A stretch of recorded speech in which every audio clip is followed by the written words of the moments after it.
Good morning, good afternoon, good evening, wherever you are, whenever you are. Yes, welcome to Freaky Friday. Indeedy, I have got Scotty Lopez. He is here with me. How you doing, Scotty? Doing absolutely fantastic, Mr. Baker. That's what I like to It's hear. great to be back. That's what I like to hear. And of course, you were busy yesterday.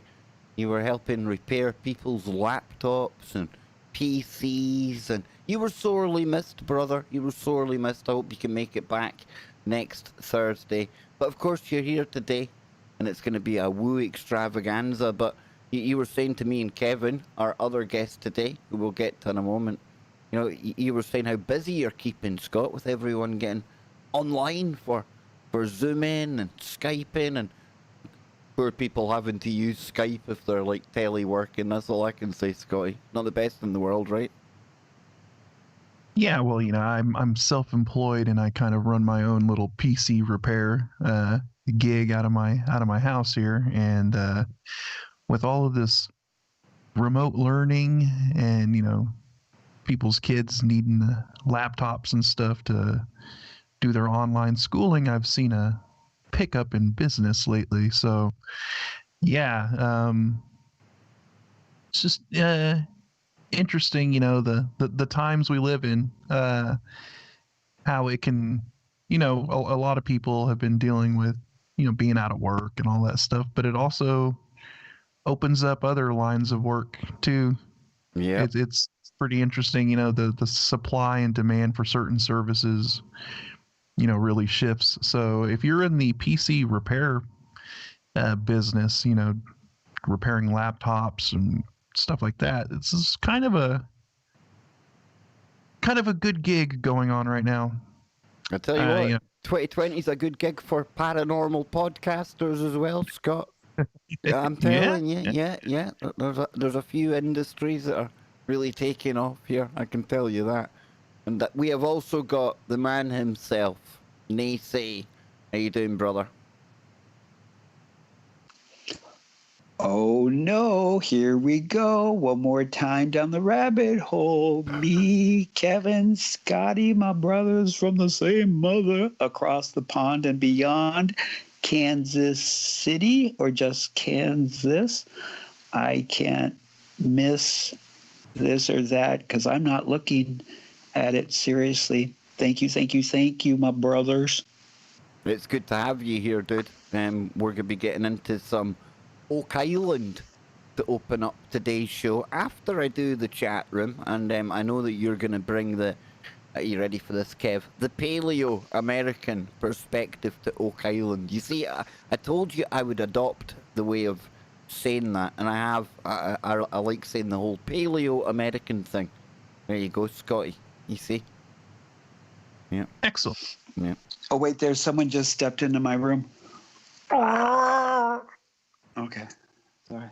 Oh, that sounds like the ghost that's actually behind my chair. I've got a ghost behind my chair tonight. I don't know if I'm feeling too confident about that stood there. That's Dave. It's the ghost of Dave. I'm trying to get rid of Dave, guys. So I can't seem to shake his spirit though. He's just hanging about the house. He's a bit boisterous. So I don't know. It could get a bit bit wiry as today's show goes on. That was Dodwick, and Dodwick is a interspecies relationship between a Wookiee and an Ewok that comes and visits me, and he wanted to hear the show tonight. I have got a disturbing image of Nicola Sturgeon in my head right now. But with that thought in mind, let me go and give a shout out to a really far better looking amount of Wookiees that we've got over in the TFR chat room. And of course, the TFR chat room is completely free. You can get there by going to tfrlive.com/chat. We always do our roll call for Freaky Friday. First up, get me out the way. We've got Sophia in there. We start off with Bam, Paradoxical Anomaly, Onslow. Good to see you, Onslow. Cold Brews, Nightshade. We've got the Waffle Buddy, V-Lash, Rio, Rockin' Rio, be kicking about the TFR corridors and camp for years. Great to see you. Yep. All one, we are that. CJ, good to see you, my friend. I hope you're keeping well. We've got Little Giant. I was telling Scott and Kevin about a company that I'm going to be taking a look at some point next week on the show called Hyper Giant. Oh, wait. And Little Giant. So, okay, see, this seems paradoxical. You know, Yeah. it seems like but like an oxymoron. If you know how we have let me try to use the politically correct term here. We don't you know do how we politically correct on Freaky Friday, Scott. No. Well, you know, you know how we have little people, right? Oh yes, being one of them, I am very appreciative of that. Yeah. We have little people. If you're a giant, and you know, if you're a giant race, what are their little people considered? Just regular people? Is that what a little giant is? Fee, fi, fo, free, dumbness. But is this BFG? The movie BFG? Yeah. I don't really, being a small person, I don't find any big giants in any way, shape, or form friendly. Most of them have it in for little people like me. Again, it's almost like they come under the guise of being friendly, Scott, these big giant things. But yeah, never works Like I out said, well. Never works out well. I wonder if a vertically challenged giant could just, you know, pass off as a regular human. You think so? Just walk about like a small-sized giant. A regular-sized giant, I suppose, would be a basketball player, right? You know, Some of them are pretty funny. giant. Compared to me, everyone's giant, Scott. I was going to say that I would make the assumption that all three of us are the same height. Well, yeah, probably. Yep, I would imagine so. When I'm stood beside your chair, guys, I probably am at handle height. That's a very, very, very, very astute observation. An observation by a blind man. Yeah, I tell you. See? Kev, you've got it all going on here, man. You've got it sussed. You definitely have measured me up very well, sir. I'm telling you. No. I had to mute myself for a moment there because I couldn't stop laughing. I'm sorry. Are the giggles I'm sorry, but abundant, Kev? Are the giggles abundant, like you like to say? Oh, absolutely. Just before I am humbled with the experience of you two, my buddy of buddies I hope came we can by. live up to that, Scott. I mean, I tell you what, that can we live up to that? I don't think so, Kev. Of course. No. You're such a delight in my darkness. But my buddy, the rule in my house is, well, it's not my house. It's my daughter's house, and they let me live in it. But if you come to visit me and if you can roll like me with the kind of boosum, then you roll yourself one and you roll me up. And it's not puff, puff, pass. It's just puff, puff, puff, puff, puff, puff, puff, puff, puff, puff, puff, puff. So, yes, tonight I think it is sour diesel. Ah, very, very good. Yeah. Okay. That sounds good to me. Sounds good to me. Absolutely. So there we go. Let's get into this, shall we? Yes, Oak Island, Kev. So before I even get into the little blurb I've got here, a little article about the connections between Oak Island and, wait for it, you ready? 33. The Freemasons. Yeah, before we get into that, Kev, talk to us. What's your thoughts about Oak Island from a Paleo-American point of view? Okay, so I think, feel, believe from my experiences that as I have looked in the research of the powers that should not be, when 1307 occurred, and unlucky 13th of October occurred, and happy new moon, everybody. But when those individuals left France, and a third of them went to the Caribbeans, and became the pirates of the Caribbeans.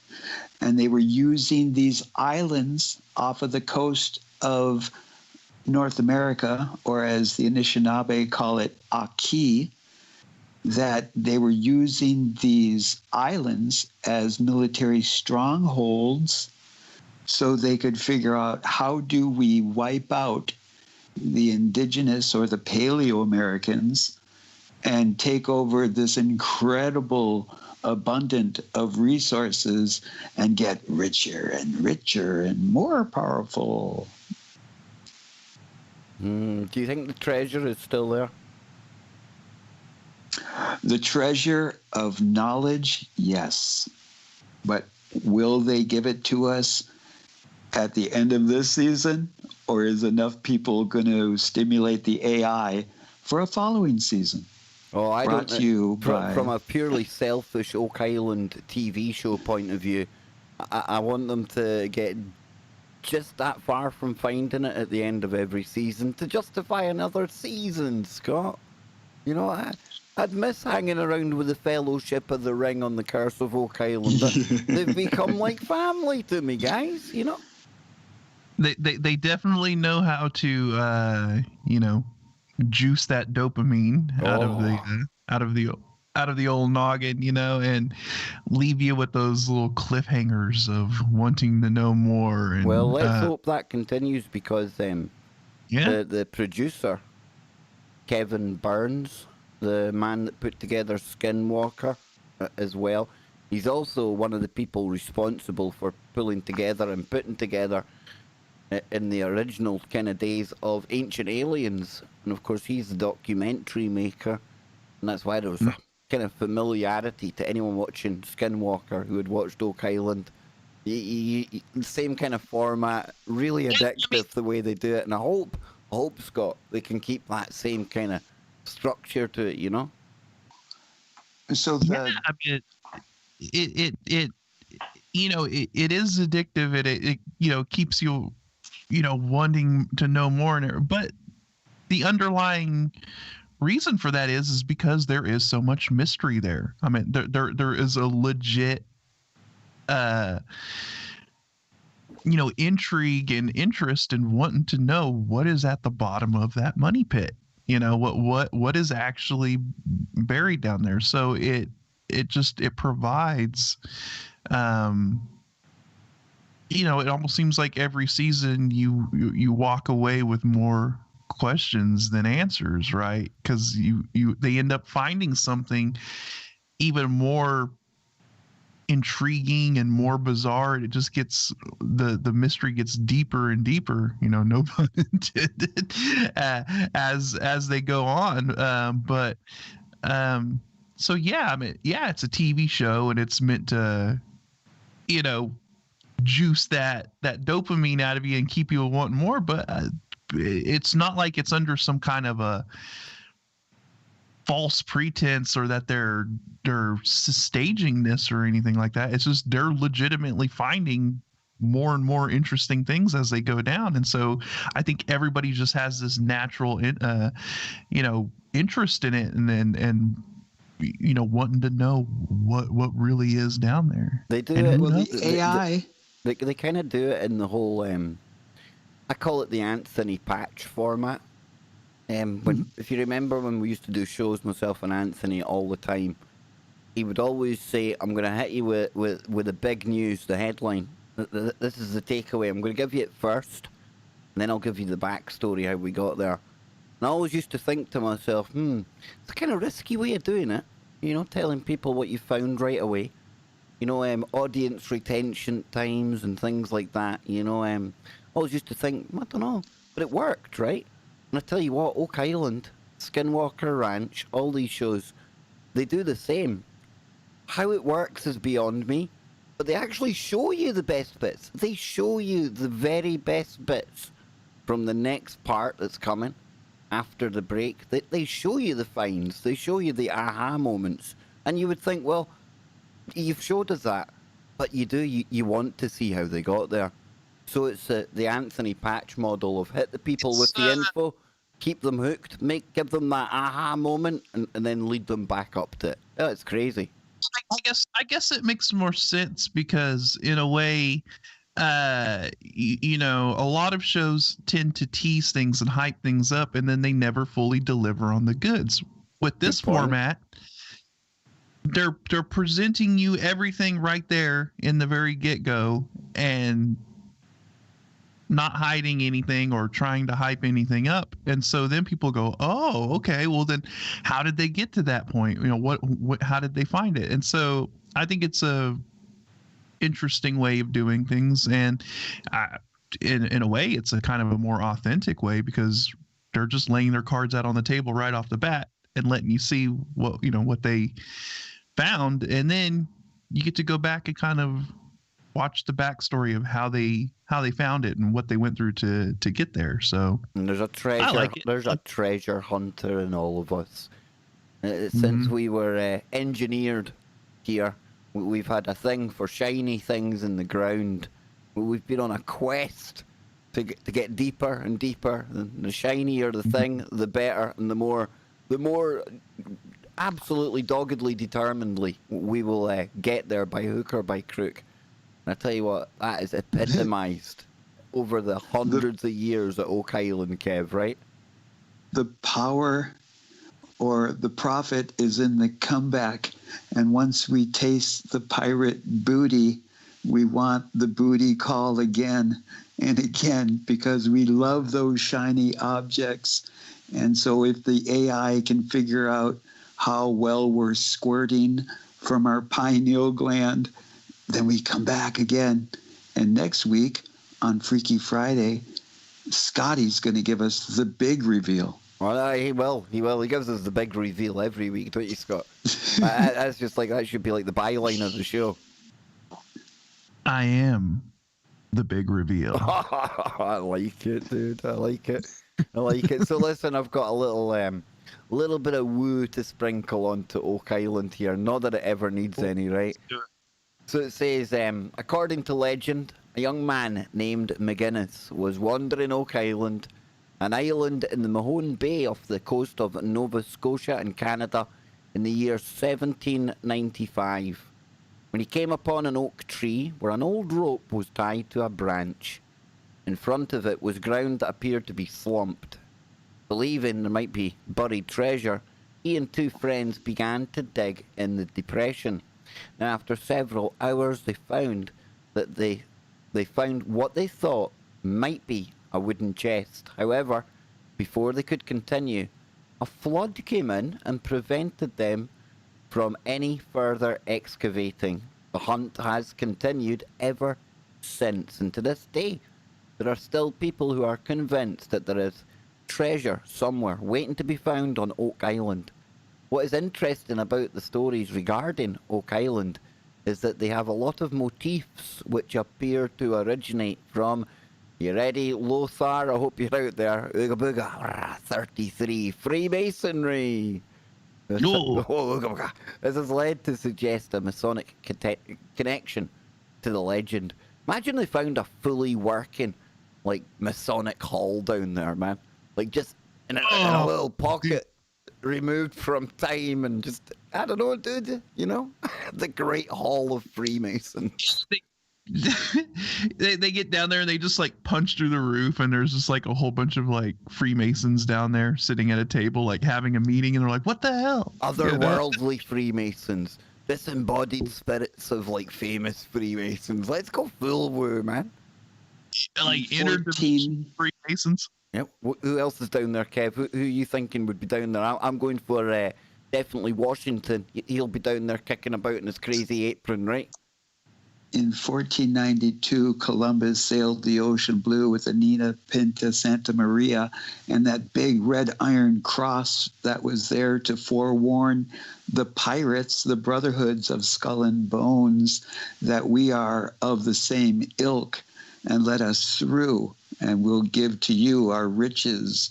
And as we learn more and more about the indigenous Paleo-Americans, that they would do rituals of what's the word I'm looking for? Ceremonial rituals of where they would swim out to these islands. And on these islands, they would have their rituals, because we as the Anishinaabe people have what is called the Medewewiwiyan. And that is almost like a secret society, whereas everybody can join, but unless you go through the degrees, then you don't learn the knowledge. And just like that knowledge, because I totally imagine it at one point being utilized to hide this, that, and the other thing. And as you do find out those illuminated entities are showing their symbology or their iconography, then, the logical conclusion is they were there. And how much more will they reveal as we see more of the iconography or the riddles in stone? It's really the teaser for this season coming up. It's got an expert who comes on there, and he shows how from the site of Solomon's Temple, the original Temple Mount, it looks as if he has a location in France as well. And of course, France has been connected to the show and the research for some time on Oak Island. And then, lo and behold, you follow this line from the Middle East through France, and you know where I'm going. You know where it connects to. It connects to smack bang in the middle of Oak Island. No, well, it might actually go through there. It could go through there just with the angle of it, but it definitely terminates on Oak Island. So, I tell you, I don't know, it's kind of cool. But let's get back into this here. It says, the earliest treasure hunt on the island is said to have been in 1795, when the aforementioned group of treasure seekers discovered a layer of flagstones, a shaft, and some rotten wooden logs. Now, despite this discovery, they abandoned the project because of a lack of manpower. And sometime later, either in 1803 or 1804 or 1810, they resumed digging with the help of a wealthy businessman. Now, during the excavation, they discovered 9 levels of the shaft marked by wooden platforms. At the lowest level, they discovered a plaque with a strange inscription on it, and a container which turned out to be hollow when it was hit with a crowbar. It says these earlier accounts are probably partly apocryphal. There is evidence that treasure hunting on the island actually goes back even earlier than 1795 to 1780s at least. The earliest well-recorded attempt to find treasure on Oak Island dates to 1849, when a treasure hunting company, the Truro Company, received a license from the governor of Nova Scotia to dig for treasure on the island. Now, after several years, the company was disbanded as no treasure was found. No, at least that's what we were told. Related attempts were also made in 1861, 1865, 1866, and 1867, both of which turned up no evidence of a buried treasure chest. Now, since the 19th century, there have been dozens of searches to find treasure, all with the same result: nothing. So it says, creating the Oak Island legend. Over the past 2 centuries, the legend has built up to one that is quite detailed. According to the earliest version of the tale, the treasure was said to have been placed there by Captain Kidd, a figure probably at least partially based on William Kidd, and he lived between 1654 and 1701. Kidd was a Scottish sea captain who was executed for piracy. The later, more detailed story mostly originated from a version told in newspaper articles published in 1861 and 1862. The articles published on the treasure prior to 1862 did not mention the 9 platforms, making 9 levels, and articles prior to 1861 made no mention of the container that was found to be hollow once it was hit with a crowbar. Other elements of the story that were added since 1861 include the discovery of 3 gold chain links found between 1849 and 1850, and 3 oak trees forming an obvious triangle around the money pit. Now, we're about to go to the break, but we'll get this last paragraph in here. Are they trying to pour water on Oak Island? Oh, don't worry, folks. It takes a turn for the better after the break. Articles prior to 1861 are much vaguer about the details of the treasure and the digging. And furthermore, the date of 1795 was first mentioned in a publication made in 1897. And because of these differing accounts and the resulting possibility of embellishment, it is uncertain what, if anything, was originally found at the site. There is even doubt about whether the supposed money pit is even a man-made feature. Skeptical investigators have said that the pit is likely just a sinkhole, and we'll pick it up there after the break. Are they trying to say that Oak Island is nothing to see here? Oh, stay tuned. We will be right back. There we go, and we'll pick that up. And like I say, It's a sinkhole, Kev, because we all know that sinkholes just naturally form with 9 layers of perfectly laid logs. it's and, how it happens. It's how glaciers deposit things, Scott. They tend to do that. They tend to carry plaques into place as well. They put in like traps and stuff. It's how it rolls, dude. Yeah. Well, we all know that, you know, flood traps are formed by nature, and I think it's time we got our very own McGinnis, from Nova Scotia back on again. I think it's time. We got a super chat before the show there. I'm going to replay that. We got it from Edward. Here we go. Let me stop the music. A toast to the east, a toast to the west, a toast to the chatroom K Love Begged. Okay, I'll play it one more time. Here we go. And then there's one coming in from DJ as well. There we go. That's DJ. Hoots man, it's a bra breekt moonlit nicht eye. Is it a bra brecht moonlicht necht to necht? There's Doric. There's a part of Scotland that speaks like that, Scott. A toast to the east, a toast to the west, a toast to the chatroom K Love Begged. You see, we could play that all over again, so people keep on toasting to the left and to the right, and by the time we get to like hour 2 of the show, everyone will be like absolutely blutered. Toasted? PPP? Yes, PPP toasted. So Kev, Yes, what have you sir. been up to since you've been last on the show? Anything interesting going on? Any good woo crossing your path? I shared today with Brent about some woo that occurred that I think I'll share with you guys too. Oh. You want a teaser? Oh, teaser, yes, please. So right after I got off the phone calling in Paranormal Portal and telling them about my electromagnetic frequency detector going crazy on me one night, Ooh.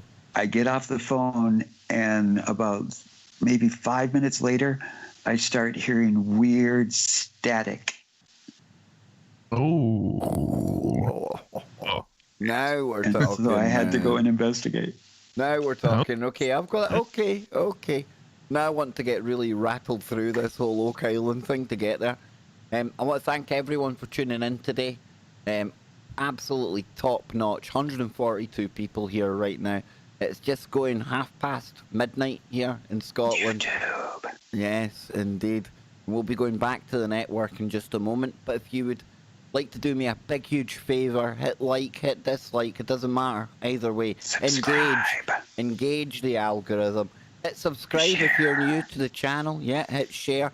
It's almost like we've got disembodied spirits on the show Come back today. next week and bring 2 people Yes, 3 people, Ken. or entities. 5. 3 physical people, 2 ghosts. Well, that's what we'll do, right? And any ghosts out there looking for a relationship, hit me up on the ether. No ghosts. No ghosts are looking for relationships with humans anymore. No, not after the ghost got ghosted. Shenanigans? Yeah, it's not happening anymore. Not happening. We had a woman in the UK who had she had pledged their allegiance. They were going to be betrothed her and a ghost called, I can't remember the ghost's name, but the ghost and her went on holiday, and when the ghost went on holiday, he started hanging about with other ghosts and making a noise, so she cut the ghost off, and they're not getting married anymore. True story. You never let me go out with my friends anymore. Wow. Yes, welcome back, ladies and gentlemen. Freaky Friday. Kevin NeSe, he is here. We've got Scotty Lopez, and we've got me, Kev Baker. Dave Baker's probably kicking about somewhere as well. He may or may not make an appearance, but I was just filling in the guys that ghost-human relations have never been at such an all-time low. And after being on the verge of a wedding made in 2020's spooky weirdness. Yeah, we had a woman in the UK who had pledged her physical life to that of a lifeless, bodiless spirit. And if that wasn't strange enough, the fact that living human and undead were going to get married, well, they've actually broke it off now. Yeah. You see, there's a lesson to be learned here. Don't take your ghost on holiday before the big day, because it might bump into other ghosts, and it might start taking drugs and having parties, and I'm not even making this up. I'm not making it up. The ultimate ghosting in 2020. Yeah, she ghosted the ghost. Go figure. Maybe they'll find that ghost crying at the bottom of the money pit, Scott. He's just losing the will to be a ghost anymore. It's in the great ethereal hall of Freemasons. There you go. Do they cry ectoplasm? They do. They do. I don't even know what to say. I was gonna try and think of something witty, but it just The story has it all, Scott. There's nothing you can add to it. It just stands alone as as witty weirdness. Do you know how I can make it weirder for you? Do you know how I can make it weirder? It was on British, like, mainstream morning breakfast TV show with a guy called Philip Schofield. Now, for you Americans out there who might not know who Philip Schofield is, he's a pretty famous dude, right? But for the first, like, I don't know, maybe 5 to 10 years of his TV career, you know what he made his name as? He made his name as a dude who used to shove his hand up a gopher's backside and speak to it all day long as a hand puppet. Yeah, so if it didn't need to get any more bizarre, the interview was conducted with a man who used to converse and have relations with a hand puppet. It's 2020. Puppet? 2020. Only in 2020. Only in 2020. Now, we're going to have a good story. Not like that crap one, but we've got a good story from Kev coming up very, very soon. He was talking to Brent Thomas about what was happening with his EMF meter. And we're going to get to that right after we go down the 9 levels. Or should it be 33 levels towards the money pit? The rabbit hole. The rabbit hole. The rabbit hole of woo. I tell you, this is the ultimate rabbit hole, isn't it?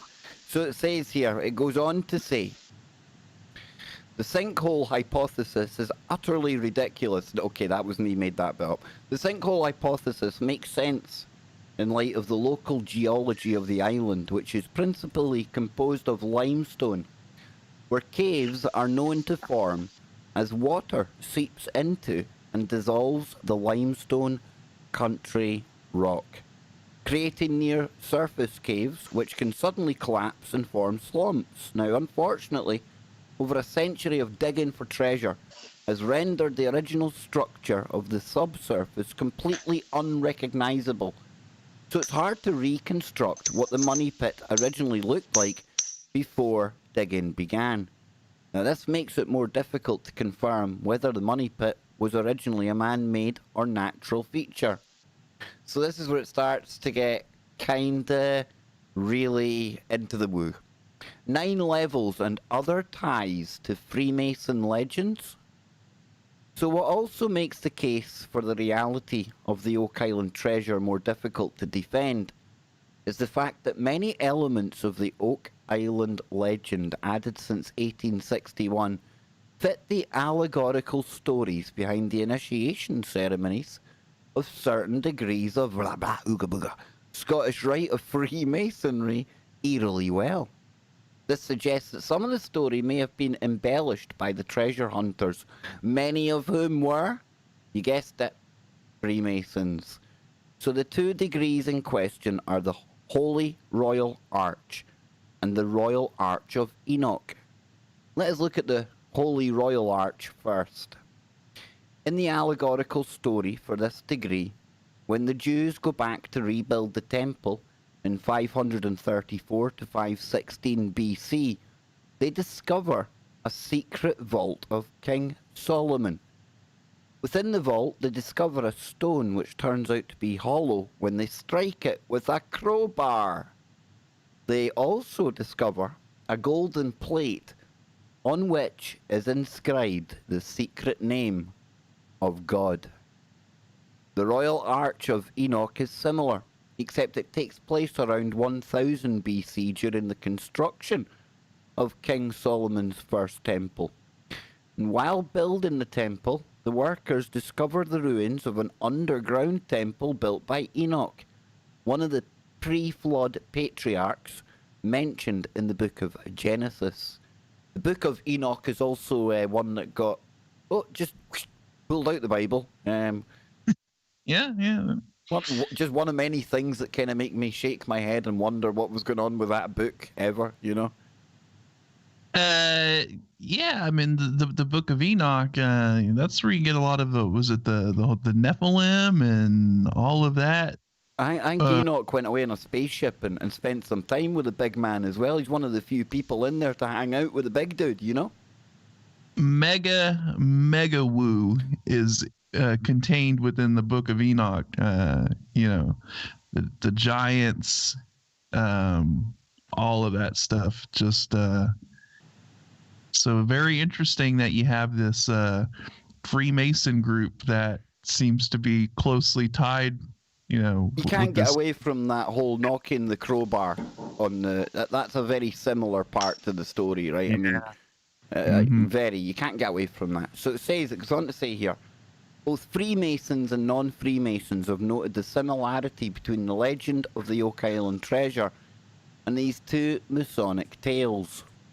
Just as 9 levels were discovered in Enoch's temple, 9 levels were discovered while digging for the treasure at Oak Island. Just as a stone was found to be hollow once it was hit with a crowbar in Enoch's temple, a wooden container was found to be hollow when it was hit with a crowbar in one of the shafts at Oak Island. Also, in the same way that a gold plate was found bearing a secret name of God in the Masonic story, a stone plaque with a mysterious inscription was found buried while digging at Oak Island. There are many parts, or many other parts, of the story of Oak Island which match the allegorical Masonic myths. Another example is a stone with an iron ring that is found in a pit nearby the main pit. Likewise, the first level of Enoch's temple contained a stone with a metal ring embedded in it. Furthermore, the 3 gold chain links found while excavating also have parallels in Masonic symbology. Additionally, 3 oak trees forming a triangle around the money pit fits the motif where the secret name of God is inscribed within an equilateral triangle on a gold plate. This is starting to stack up here. So it says that a Freemason create much of the Oak Island legend. The one responsible for most of the seemingly Masonic elements of this story was likely Jotham Blanchard Macaulay, and he lived in 1819 to 1899, who wrote an article in 1862 in a Nova Scotia newspaper. He had been involved in the search of the treasure since 1849. In his article, he described all the evidence that had supposedly been found, indicating that there must be treasure. Another article published the previous year by a gentleman named Patrick mentioned a few elements which could be interpreted as Masonic, but Macaulay's article was more detailed and contained many more Masonic references. It says, although it is not in official records, Macaulay was probably a Freemason. There is a letter from 1874 sent to Masonic Lodge in Nova Scotia, which asks somebody with Macaulay's name to take the letter for safekeeping after it is read. And what is also interesting is that many of the wealthy treasure hunters interested in the Oak Island mystery had Masonic connections. Considering this fact, the abundant Masonic symbolism suggests that the story may, and I want to emphasise, may have been embellished and co-opted by certain Freemasons, namely Macaulay. What could be the reason for this? So one possibility that is speculative but nonetheless reasonable in light of no known treasure having been found is that the treasure was a scam from the beginning perpetuated by Macaulay, and that Macaulay, being a Freemason, used the symbols in his narrative to warn other Freemasons not to waste their time and money on it. Now, Scotty, Kev, I'm not buying that. I'm not buying that at all. And there has been treasure found there. I mean, you've got the McInnes.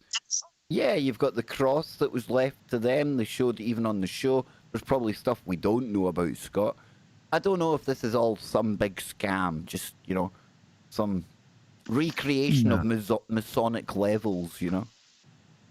Why would you go through that much trouble to create that elaborate, you know, that key bono? I mean, why would you go through that much trouble to set up an elaborate hoax, especially back then, right? And it doesn't make sense. Hey there, Kevin Squared and Scotty, victory hand. We can handle your woo. Bring it on. I like that. Kevin Squared and Scotty. I like that. Mammoth, where have you been hiding? I know where you've been hiding. Down under. G'day, Spot. Anyway, that's the end of my Australian for tonight, yeah. Is that the Aleister Crowley victory with the pieces since we're going down to that iconography? Yeah, probably, yeah. With the open end. Yeah. So what do you make of this, Kev? Do you think the Freemasons have been scamming everyone? Well, if we step back and we look at it, and if I may be the naysayer, as stated before, the profit is in the comeback. And if it is a money pit because of the revenue that is generated from advertising and shares and clicks and likes and dopamine being spread abundantly, then we are technically throwing a bunch of money in somebody's coffers, the banksters, the gangsters. Network. The movie. But I don't know. You know, I've been lied to before, and I found myself sharing rabbit holes that were just a rabbit hole. Yeah. Now, here's an interesting thought. What if this was just a common way of hiding something? Like, you know, they described this Enoch temple, right? How there's these 9 layers, and what if this was like some kind of a ceremonial way of hiding knowledge? Some kind of a you know, like, what if Oak Island wasn't the only location where they have implemented this exact same type of construction or way of hiding something, right? The Vatican? Yeah, I mean, of the Vatican? You know, these locations could be scattered all throughout the globe, you know, in different locations. It's probably not just Oak Island. And I think what they were talking about, and the reason probably these Freemasons were interested in it, was that they recognized that this had very similar construction, and that this layout was very similar to this Temple of Enoch. And so they probably took an interest in it, going, hey, this has all the hallmarks of, you know, what we've saw in these, you know, like probably the Book of Enoch or wherever they had the knowledge. What if it is that? What if it is that gold plate, Scott? You know, the one that had the mysterious name for God, whatever that name be it Yahweh or Yeshua. I don't know what the correct terminology is, you know. Yeah, but I mean, what I gathered from this is that it probably seems like people with this knowledge of being able to construct this to hide something, you know, chose Oak Island and hid something there, and that's why they were interested in it. So I mean, I think, but where? When you go, Kev. But where is the group? No. Good. Kev, I'm gonna call you back again. I'm gonna call Kev back again because he went all robot on us there, man. We can't be having that. We'll get him back in now. Here we go. We'll try and add him back in. Let's see if we get him back. Yep. Oh, it's ringing out. The connection's gone down. Yeah, it sounds like the internet. What I was thinking was, if they found something, which I truly believe in my heart of hearts that they did over in Jerusalem, when, you know, be it under Solomon's temple, whatever, right?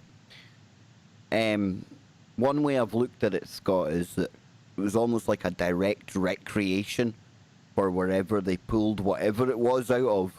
They decided to, almost like you say, recreating that similar almost blueprint, be it the Masonic blueprint, the Knights Templars blueprint, but you'll probably find similar things on castles in France, you know, by this way of thinking. Secret vaults, secret crypts. Yeah, I like that way of thinking about it, man. Yes. Yeah, I mean, there seems to be this kind of common thing, like you know, within those, I guess you could say, societies or whatever of high lodges, you know. And so if they were going to hide something, they would probably have a common way of going about doing it, or have this certain blueprint that they follow to construct this you know, elaborate way of hiding something, you know, with the booby traps, you know, the water flooding in and all of that stuff. You know, like I said, this article kind of, you know, it's trying to, at least so far, it's kind of it's trying to kind of poo-poo the idea, but you know, trying to say by saying, well, the Masons may have just set up an elaborate hoax. But what I really think is that the Masons just recognized that there was a common, this like common building technique that they've recognized from their, you know, from the Enoch stuff, and was like, okay, so they took an interest in it. That's what I gather from it. Yeah. Yep. Now I'm trying to add Kevin again. Hopefully he'll come back in here. Let's read a bit more of this. We're nearly done. We're nearly through with it.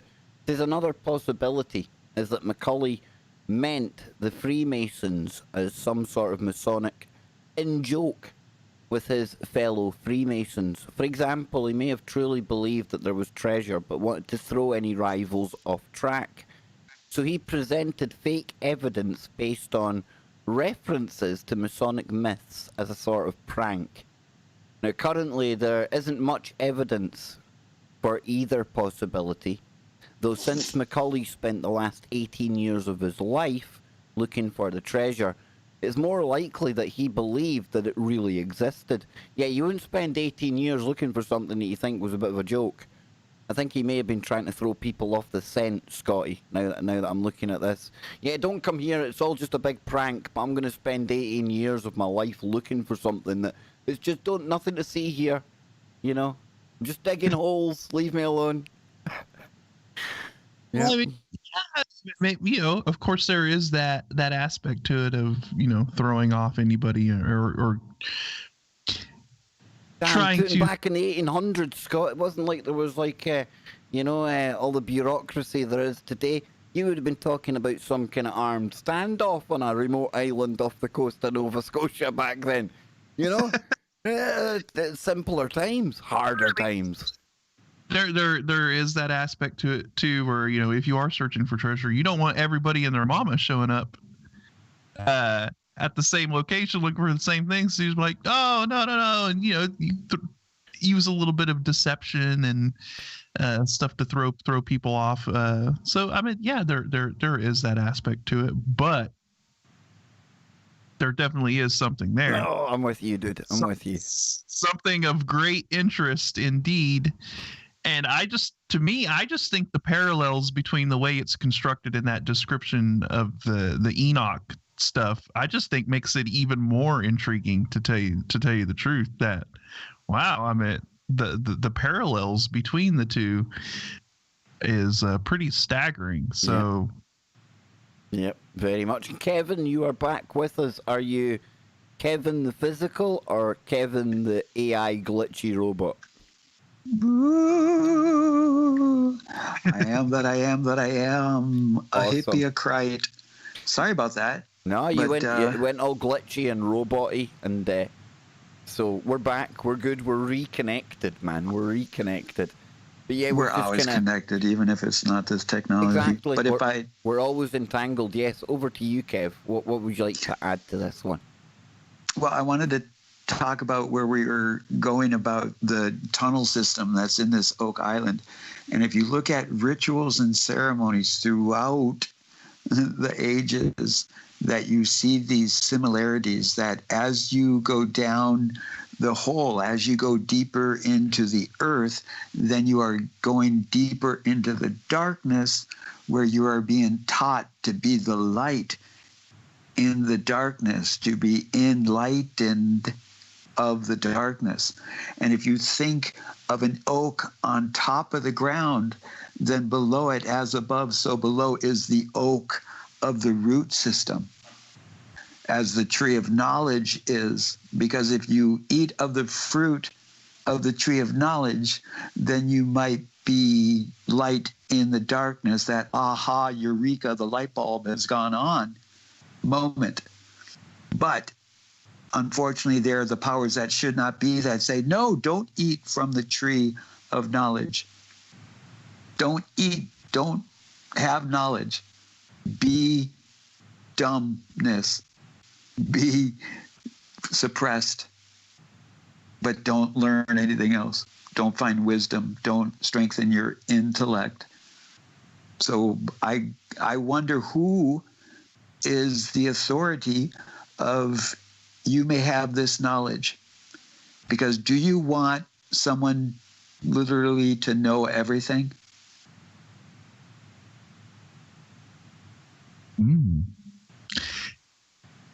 It's a interesting question. Like, if you knew everything, right? I do know everything, Scott. Did I not tell you? Did you not get the news flash? Oh yeah, I know. Okay, I know. I wish. I know nothing. Think about it, though. It's a, you know, what NeSe said there is pretty interesting. If you knew everything, would that be a gift or a curse? AI. Because I don't know. I've often kind of thought about this, where it was like, man, if I knew everything that was going on, like if I was able to have all of this knowledge and know everything. No, thank you. I think that would be too much to handle. You know what I mean? Same as the way that we only use 10% of the brain, Scott. Great idea using all of it. Terrifying. Not for me, thank you. No. There's just some things like I don't want to know about. I would rather not You even don't want to destroy the illusion of reality, Scott, you know? I have made the proclamation. I know everything except I have horrible recall. There you go. There you go. We are all born into this world knowing everything. And as each day goes by, we forget a little more. I'm telling you. But So all we need to do is remember the miracle you are.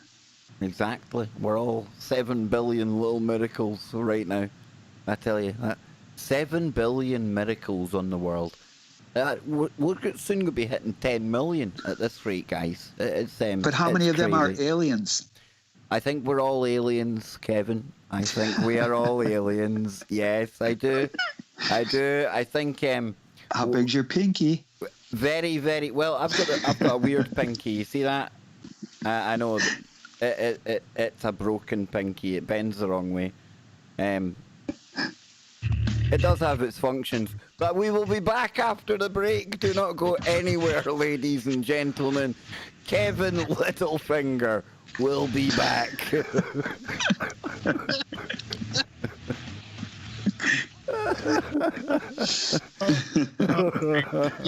Oh my God.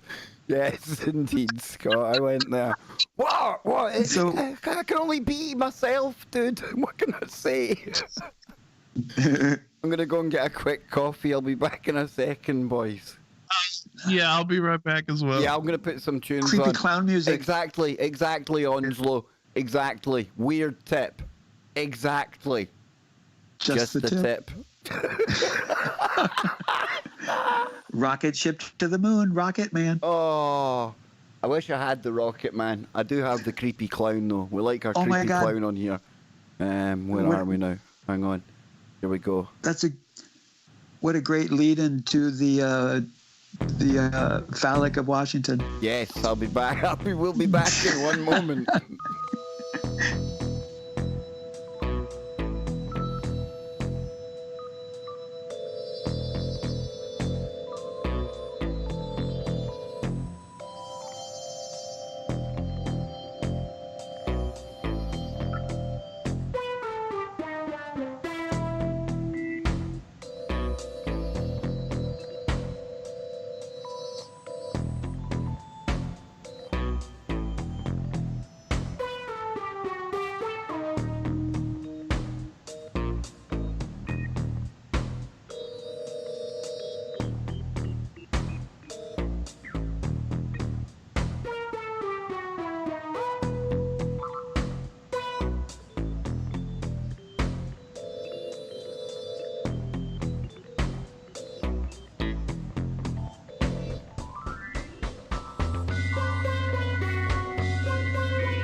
There we go. Hey, we've got a new member.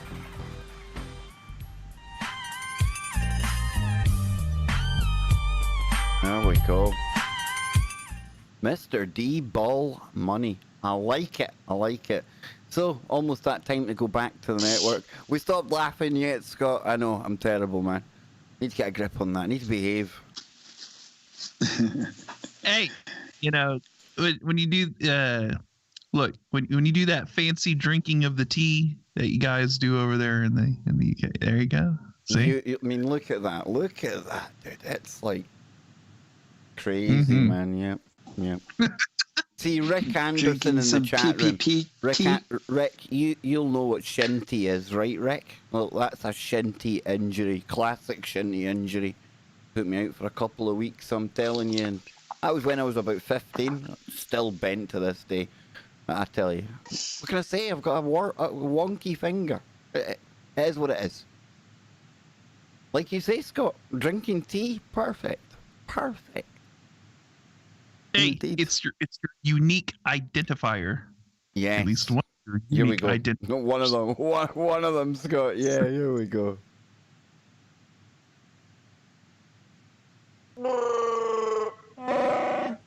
Come on, man. There we go. There we go. Yes, we're back. Oh, algorithm. Thank you very much, sir. For the Caves Mask Fund or PPP Fund, either way. Oh, absolutely. A little bit of both. Just the tip.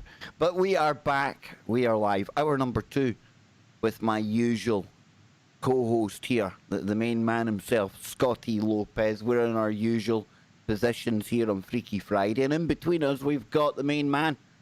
He's here tonight. Kevin Squared, as Mammoth put it earlier.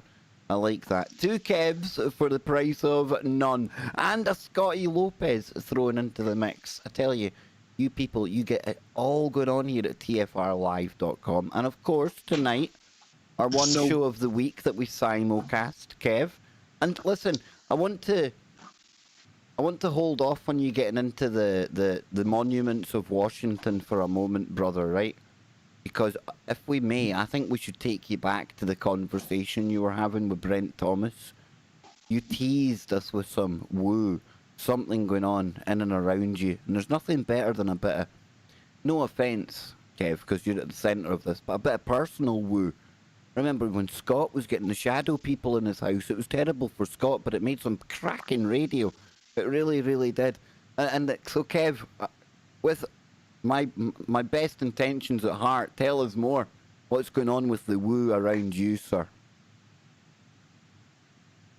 Did I mute myself? You're here. There? You're here. You are here. Yes, you're in the same timeline as me. I can hear you. We're there. Oh, I got a mask on. How can you hear me? Yeah, but anyway. I can still hear you. Oh, dang it. Sorry. Anyway, so let me shout out to Brent of the Paranormal Portal. Soon, shortly after this wonderful Freaky Friday, check it out. He's a great guy, isn't he, Kev? Yeah, nice. He's one of the good guys.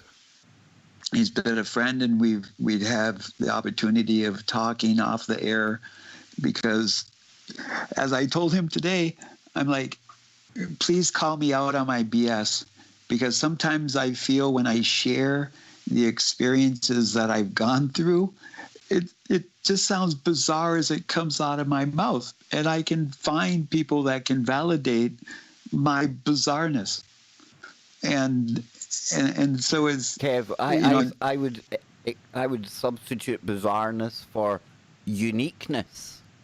Definitely, dude. Definitely unique. Bizarre has strange connotations. Unique experiences that you're having. I like that. That's better, dude. That's better.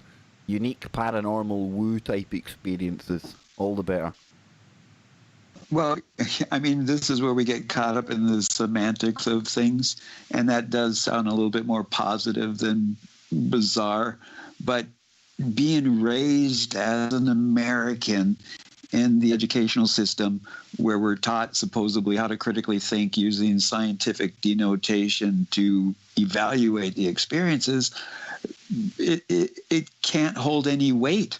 And then when I utilize the teaching of my Anishinaabe and their ancestry and the rituals and ceremonies of them, then it makes some sense. But then it's that struggle back and forth, and where do you find the balance between the two worlds?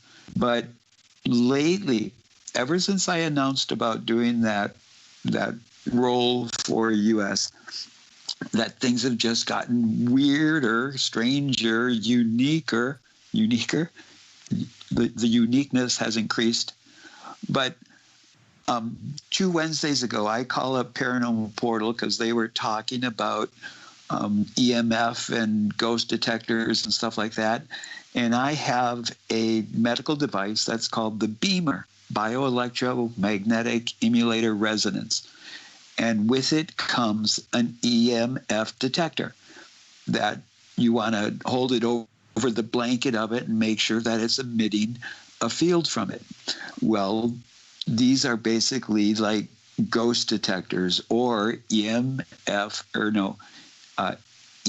field detectors, if we're going to be technical about it, I guess. So the EM field detector My daughter was playing with it one time, and she left it on, and then in the middle of the night, it starts going crazy. And so then I get up enough courage to go over and shut it off. And this happened, I want to say a year and a half, 2 years ago.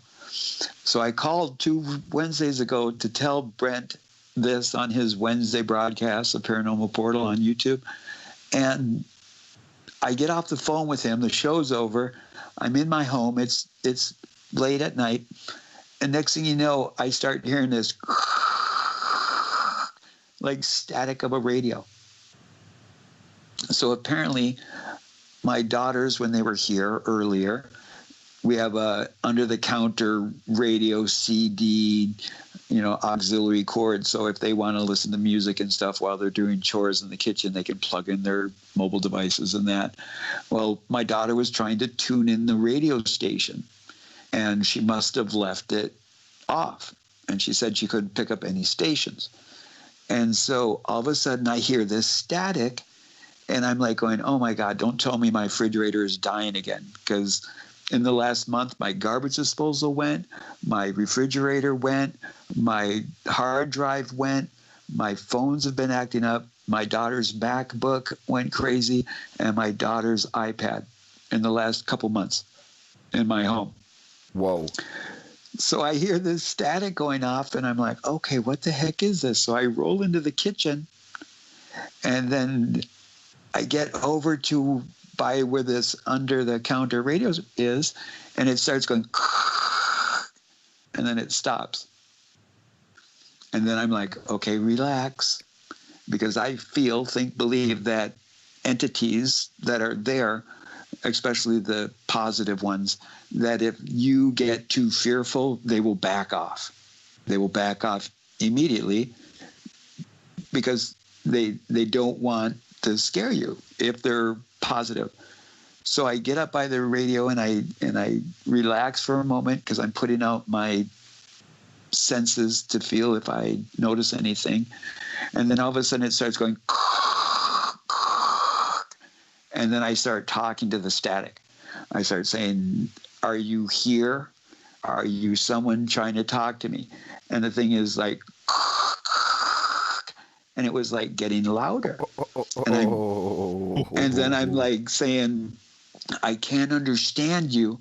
Can you talk in the English language? And then it started going, and it got really loud, and then it just stopped.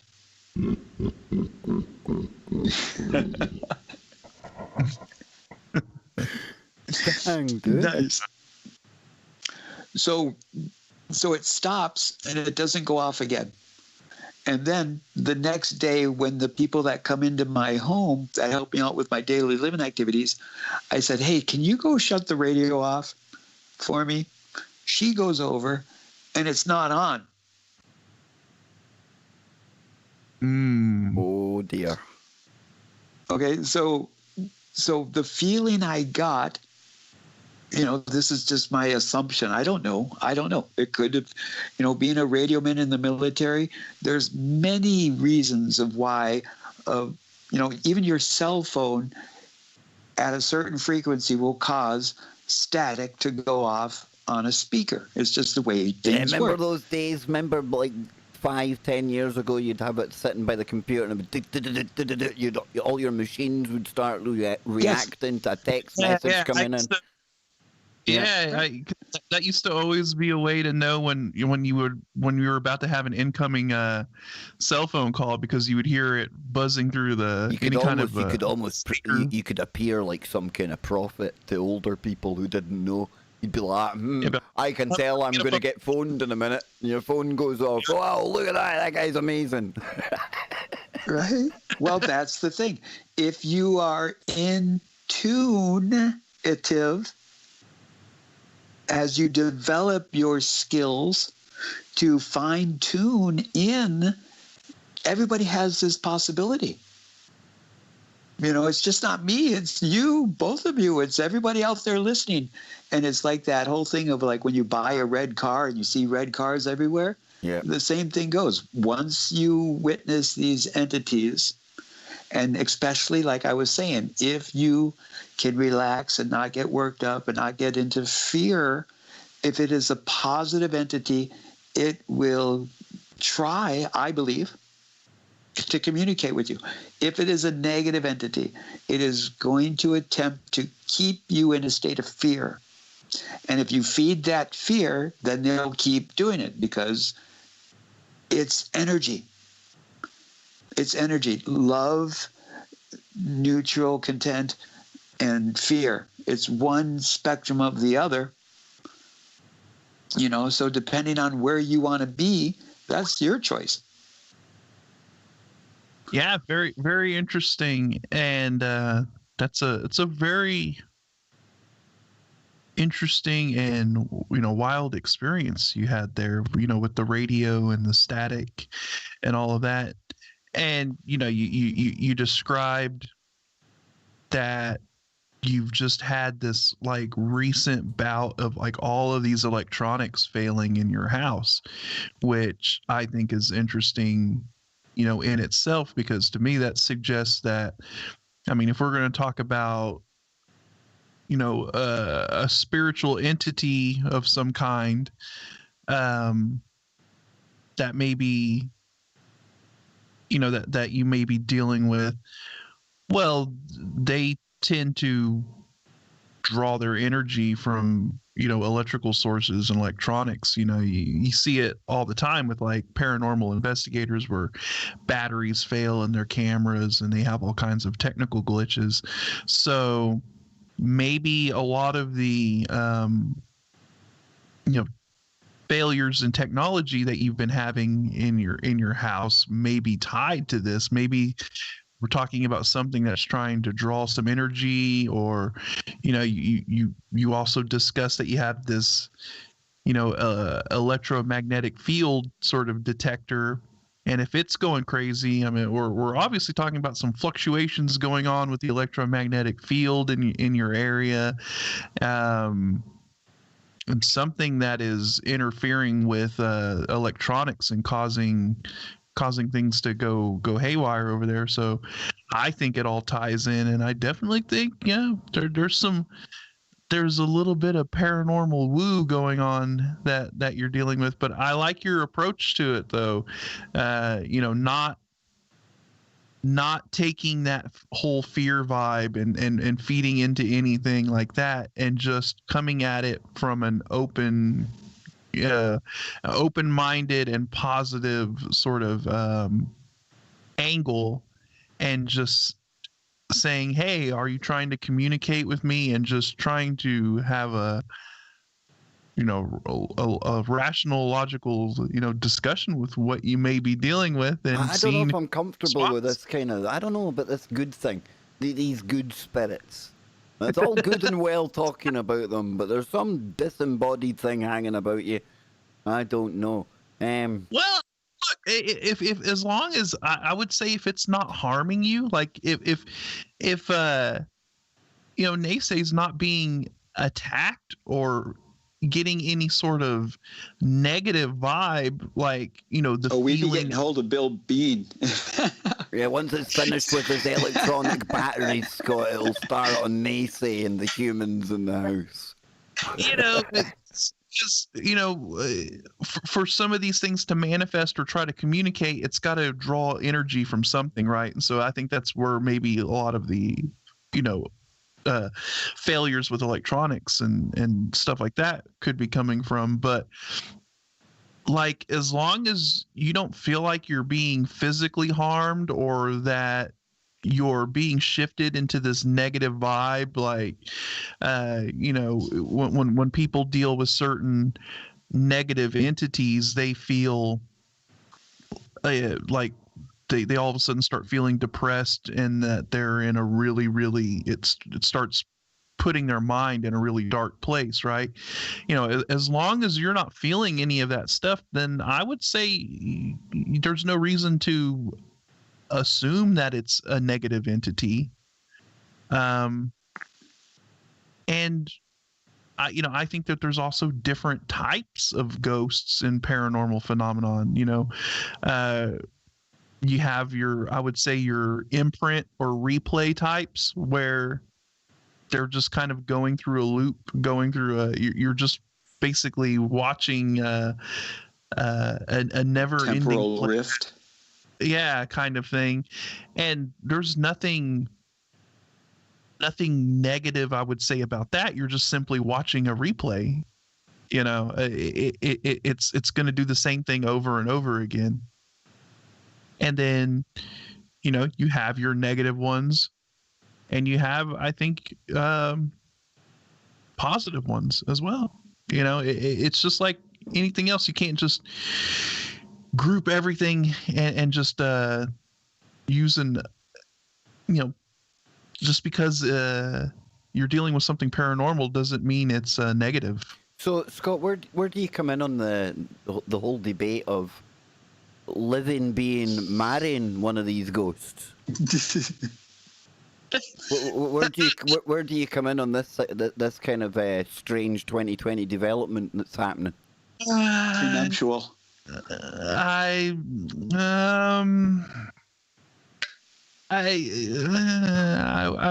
we not be so judgy? Am I just being judgy, or am I just being like too stuck in my ways? The prenuptial agreement be binding.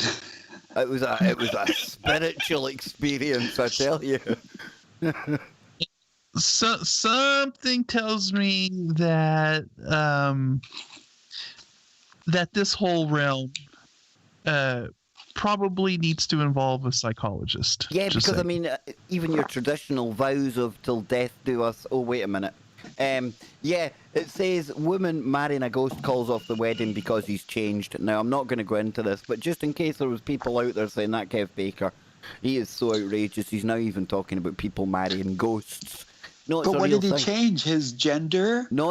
His... Like I say, they went on holiday before the wedding, and he bumped into other ghosts, and he took them back to the apartment, and they started being rowdy ghosts, and they wouldn't be quiet, and the female in question, not judging her, not attacking her, not making fun of her, she called off the relationship because he had started partying with these other ghosts, showing her less attention, and he had a drug problem as well. Imagine that, getting a drug See problem what on the other happened? side. These women start exercising and getting in shape, and then they're casting out the riffraff. Yeah, see? She's owning it. If I was this ghost, right, and she made these accusations and called off the wedding or whatever, I would just simply tell her, prove it.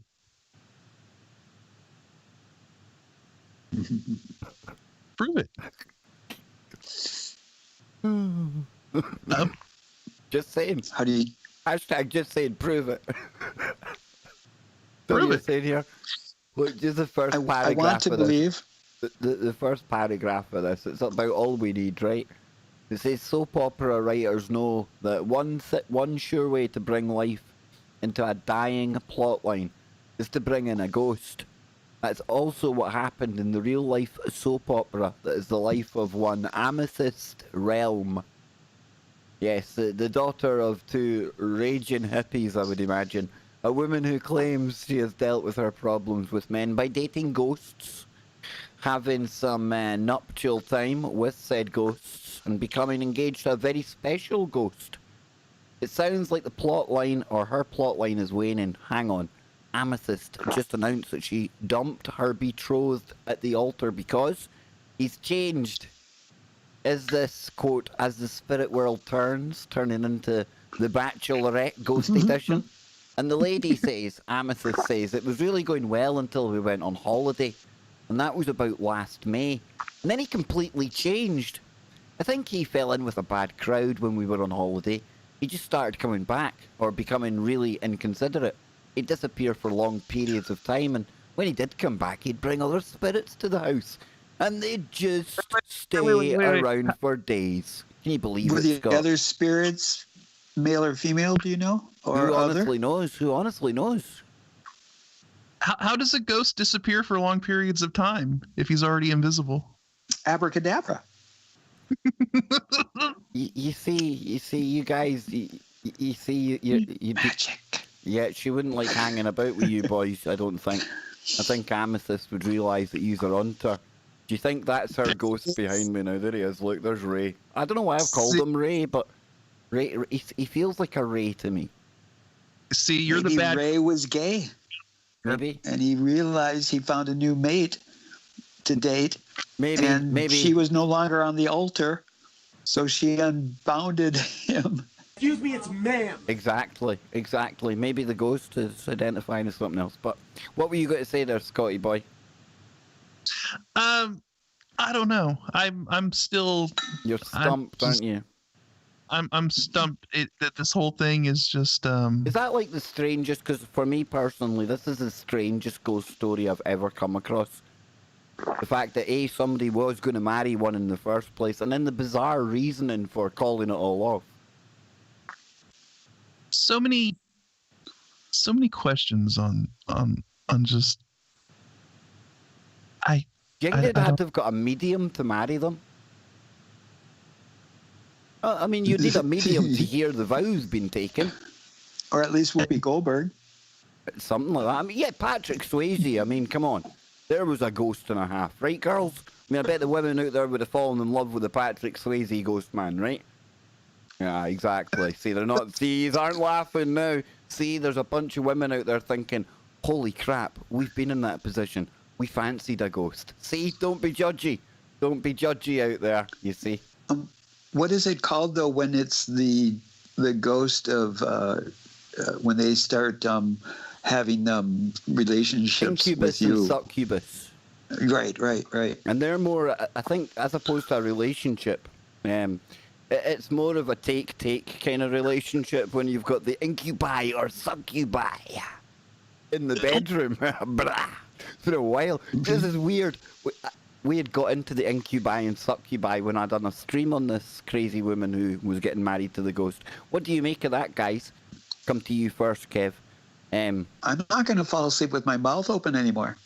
What would you say to people that maybe, I mean, I bet you it's a thing, right? I bet if we were to check, there's probably people that have, I don't want to say fallen in love, but yeah, fallen in love with the incubi or succubi. Wouldn't you think that might be a thing? If it was a give and take, equal balance in a relationship, and if as long as it's generalized as positive, then I guess to each his own.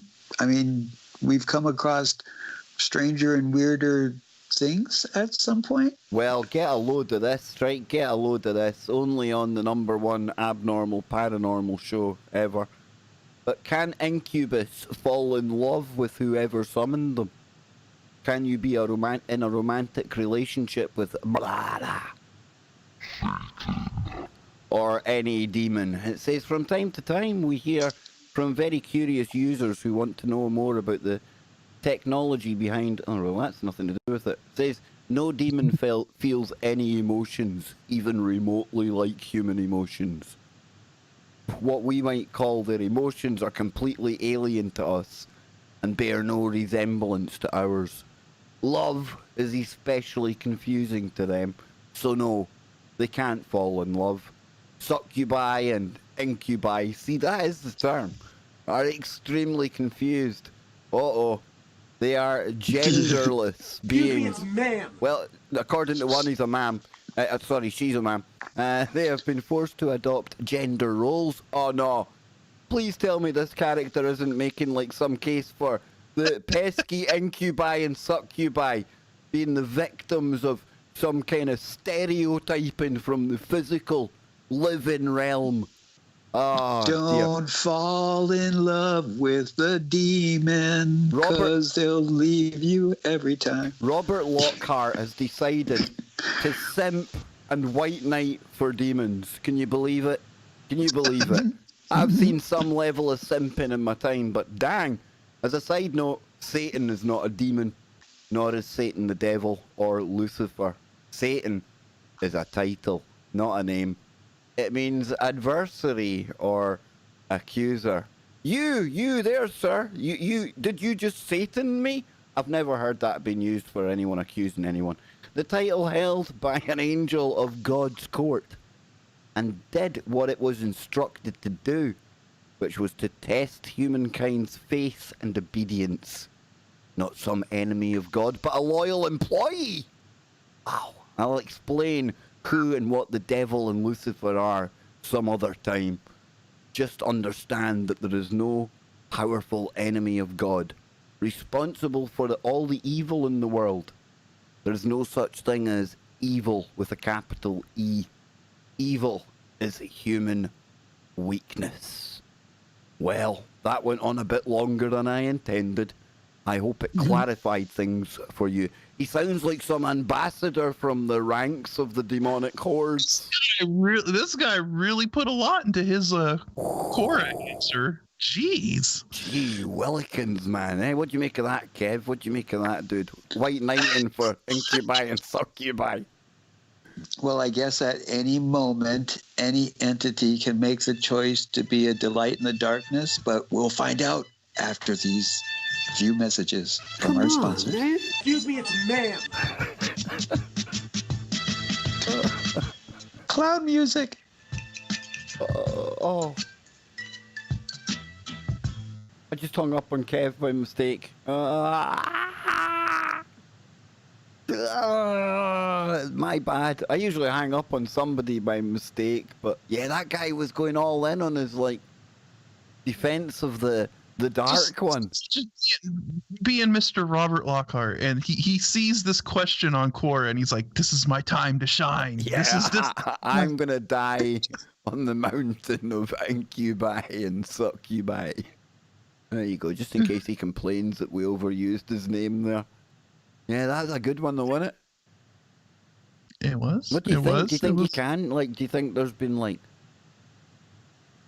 Let NeSe know how much I like hearing him here. NeSe, talk to the audience, dude. Algo is a good friend of ours. You hang out in the Discord with Polly and that yesterday as well. What were you getting into on Discord? Discord? Why am I calling it Discord? It's definitely Discord, and Kev's just dropped out the call. Oh no. Did the incubi or succubi come for him? Do you think Robert maybe sounded like... No demon feels any emotions, even remotely like love. Do you think that's how he sounds? Maybe. Really? Try to add Kev back in here, man. I definitely think that there probably could be people that feel some kind of a emotional attachment. Like, I know we laughed and stuff at the lady that supposedly married a ghost, but I think that was that's just a little too ridiculous. You know, like her. But I think that there are people She was that dating him for 2 probably years, dude. That ghost is heartbroken, man. something tells me that there's a lot of LARPing going on with this woman. Just saying. Probably did. I thought that was Kev coming back, but no.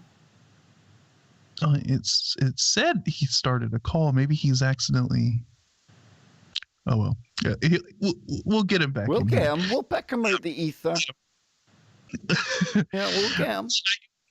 There are people that probably do develop some kind of a relationship with whatever entity is tied to them, or that they've managed to manifest. Look at the tulpamancy thing.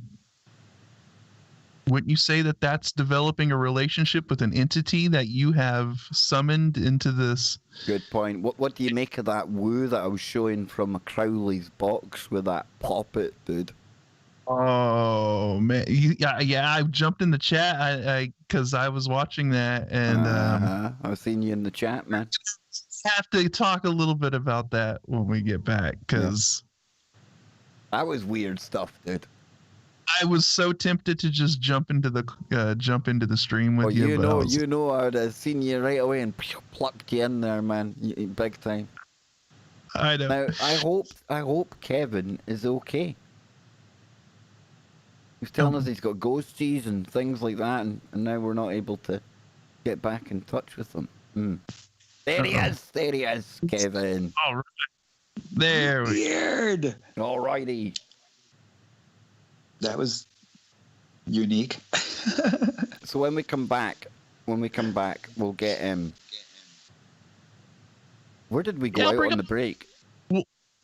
Because we were asking if you could develop a relationship. I think I'll bring up the tulpamancy thing. Your 'cause I think that's- camera's froze, Scott. Oh no, it's back now. Here we go. There it is. Here we go.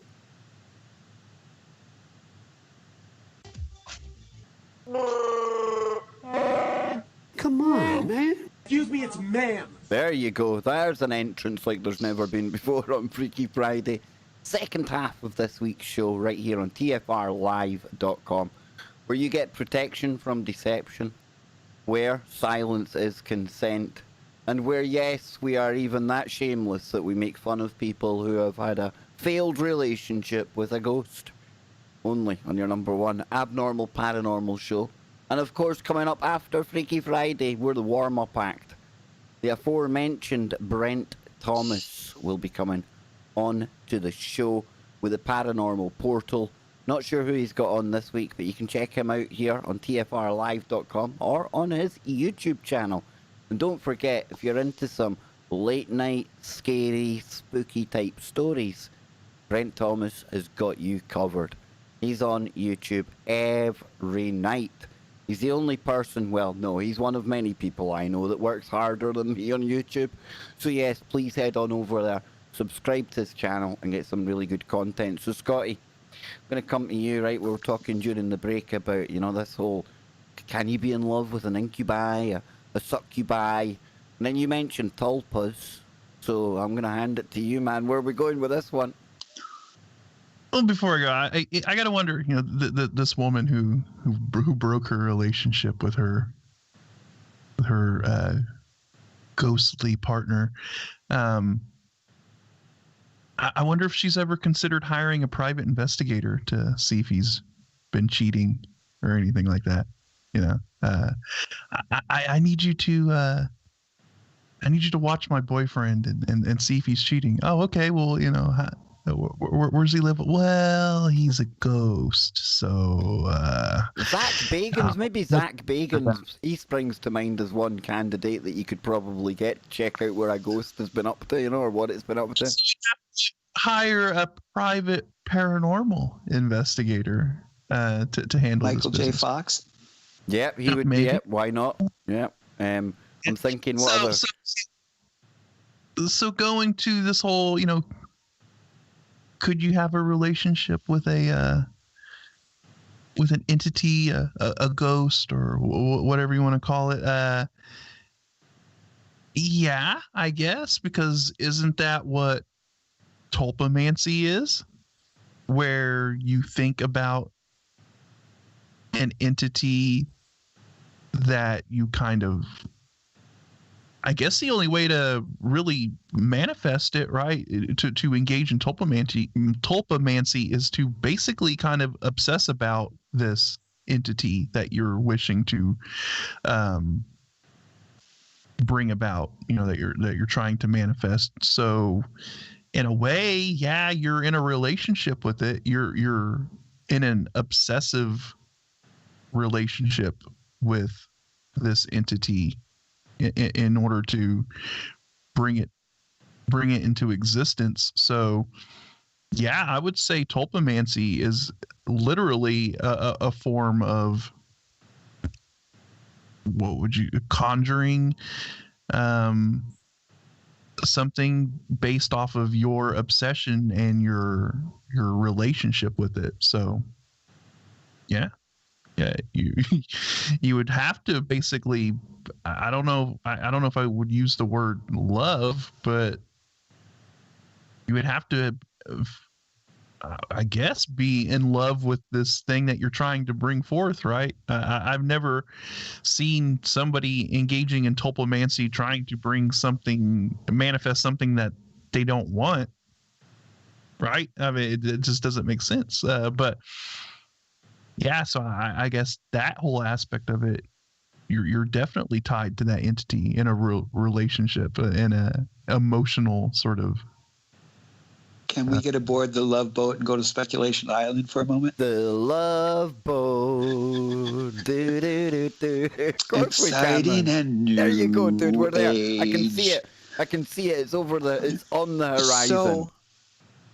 So a needle pulling thread. What if the reason why they are making these mobile devices so addicted, and how they're keeping us so stimulated because we need super quick screen changes, and that when people can't even decide on what to wear for the day or what YouTube channel to go to, what if they're purposely keeping us distracted because of the shifting of the veil, the shift of the ages, that we're going to start utilizing more than 10% of our brains? And if we do, because of the veil dropping, we can immediately manifest these topas.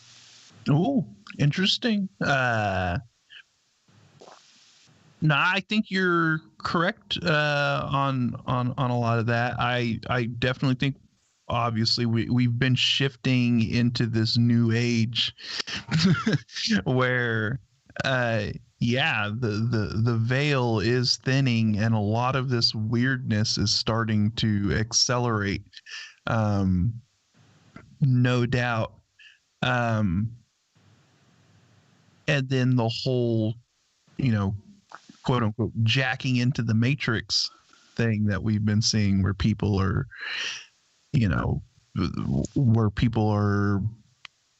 hooked on technology and staring into their screens, and everybody's lives has shifted into this online presence.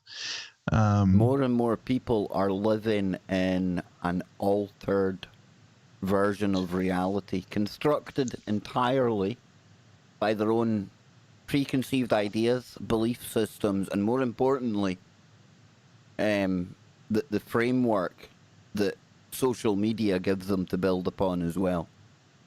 But I would 78. Yeah, I mean, I would agree with what, with NeSe's analysis, because it's something that I've been echoing too as well, that as we've become more tied to technology and become more addicted to it, we've lost our connection with nature, with all of this other stuff. It has sort of... Would you not say, Scott, that any man-made electromagnetic noise frequency, you're already starting to interfere with that natural harmonic that must be here on the planet anyway? And that's not to say that we couldn't have technology that is also in tune with those natural harmonics, Well, exactly. And I, that's when we can get, we get into the whole, what was the high technology that these older civilizations had? Was it more in tune with nature? Blisk. We're getting there. We are getting there. Yes, we're getting there, dude. It'll tie into that.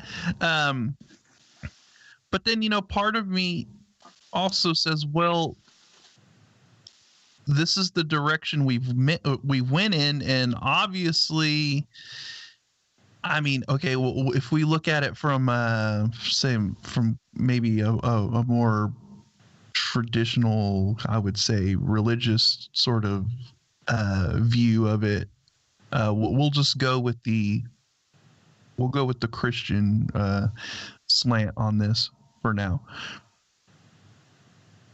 Obviously, this is the way we're meant to go,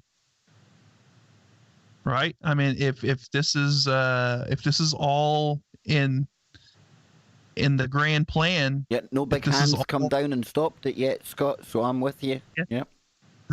Nothing has stopped this so far. So this is the route that we're meant to take.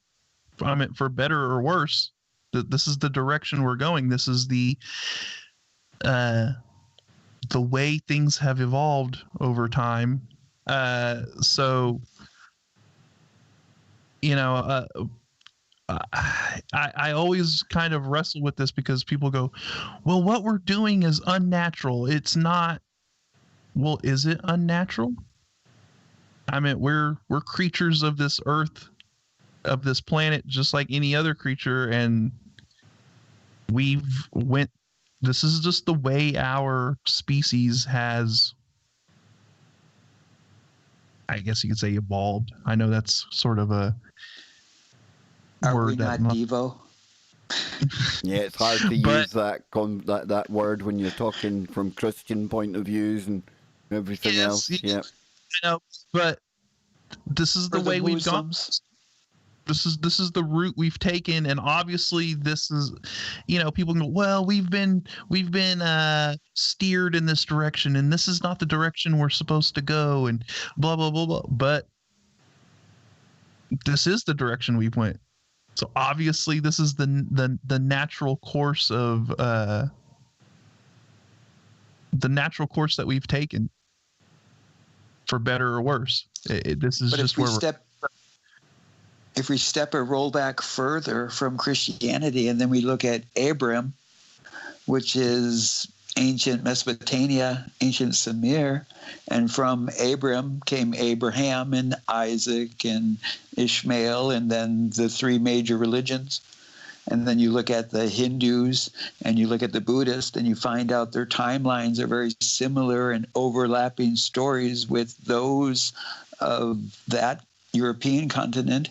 And then also in North America, South America, you find the same 33 and a degree angels when you look at it.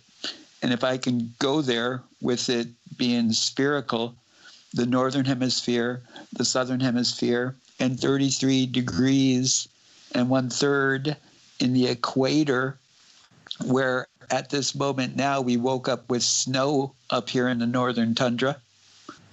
And as the birds know, because in their eyes, in their oogly googlies, they have heavy metals which cause them to see red and blue and purple. And that middle purple is at that 33 and a degree third, where it all comes back down to that iconography, symbolism, masonry, illuminating brighter, and who gets all the knowledge. And thank goodness we have Kevin and Scotty here to share, because they care all this knowledge. Well, we're certainly on a journey trying to find some knowledge. The journey's the good part. Whether we get to the knowledge and the wisdom, I'm not too sure. So you were talking Middle East there, Kev. I suppose this does tap in a way, because we're talking ancient technology, Scott mentioned there. And I know that you had wanted to talk about obelisks, Kevin. Those big phallic symbols. Where are we going with the obelisk, brother? Okay, so lately I've been researching about, as I do a lot, cannabis. And I'm finding in these ancient writings, all the way back to Sumer, they're talking about cannabusum and cannabis.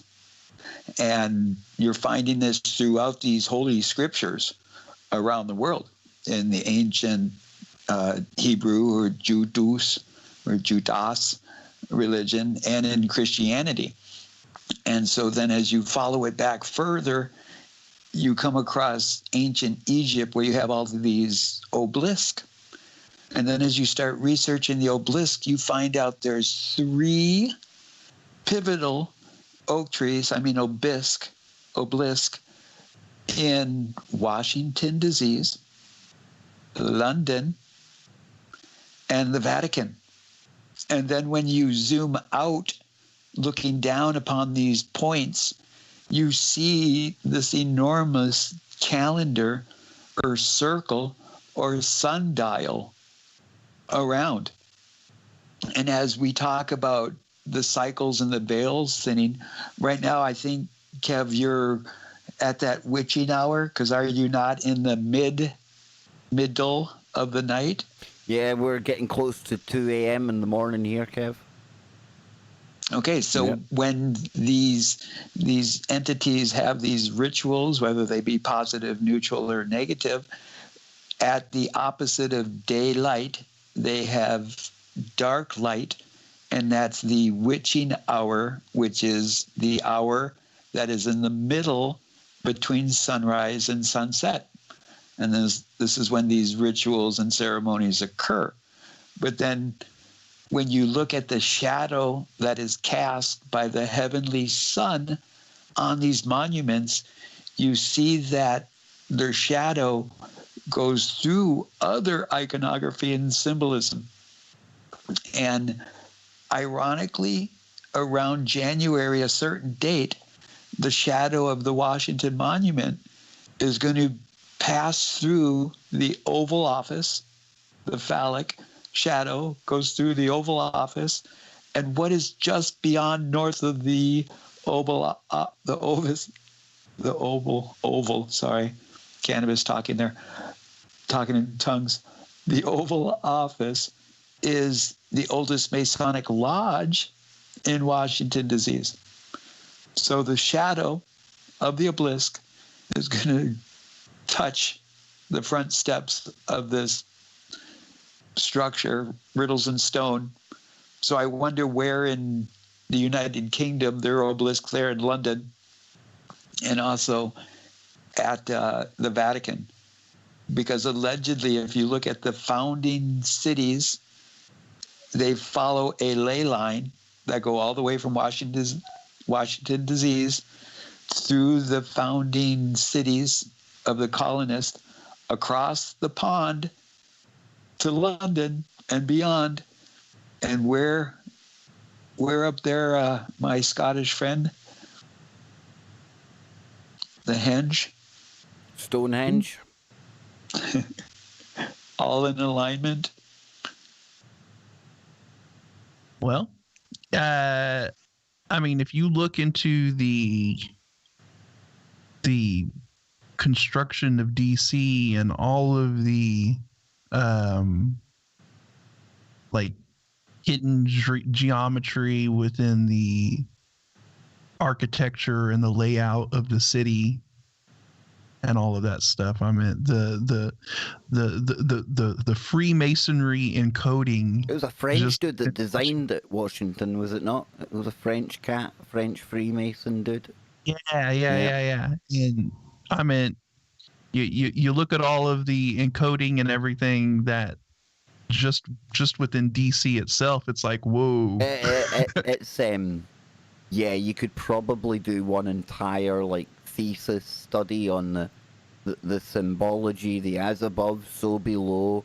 It's got everything you need there for a case and study of like city planning with hidden knowledge, mathematics, everything intertwined into sacred geometry, the whole lot, dude. Yeah, and going to what NeSe was saying about, like the Washington Monument, you see these Egyptian obelisks, right? All over the globe, being represented in these modern cities and in places that you wouldn't even think about or that you would assume had no correlation to Egypt whatsoever. But the obelisk is always sort of you just get this random obelisk monument that gets put up in these cities, and it's a common thing. It's because a lot of this stuff goes back before Christianity, and then we're starting to talk about like the ancient, is it the Babylonian mystery schools and all of the occulted knowledge from a lot of these cultures that go back way farther, and they know this stuff. I mean, this is all of the information that they don't want your average person to know about. This is all of the occulted knowledge, and the Freemasons realize that because that's part of their thing. A lot of their stuff a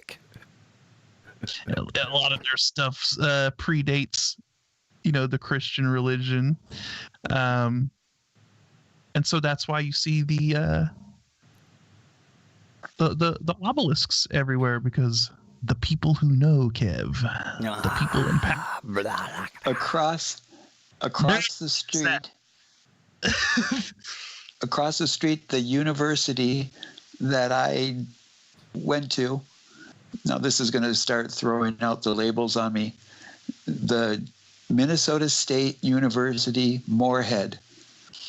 Their logo is the dragon. So technically I'm a dragon.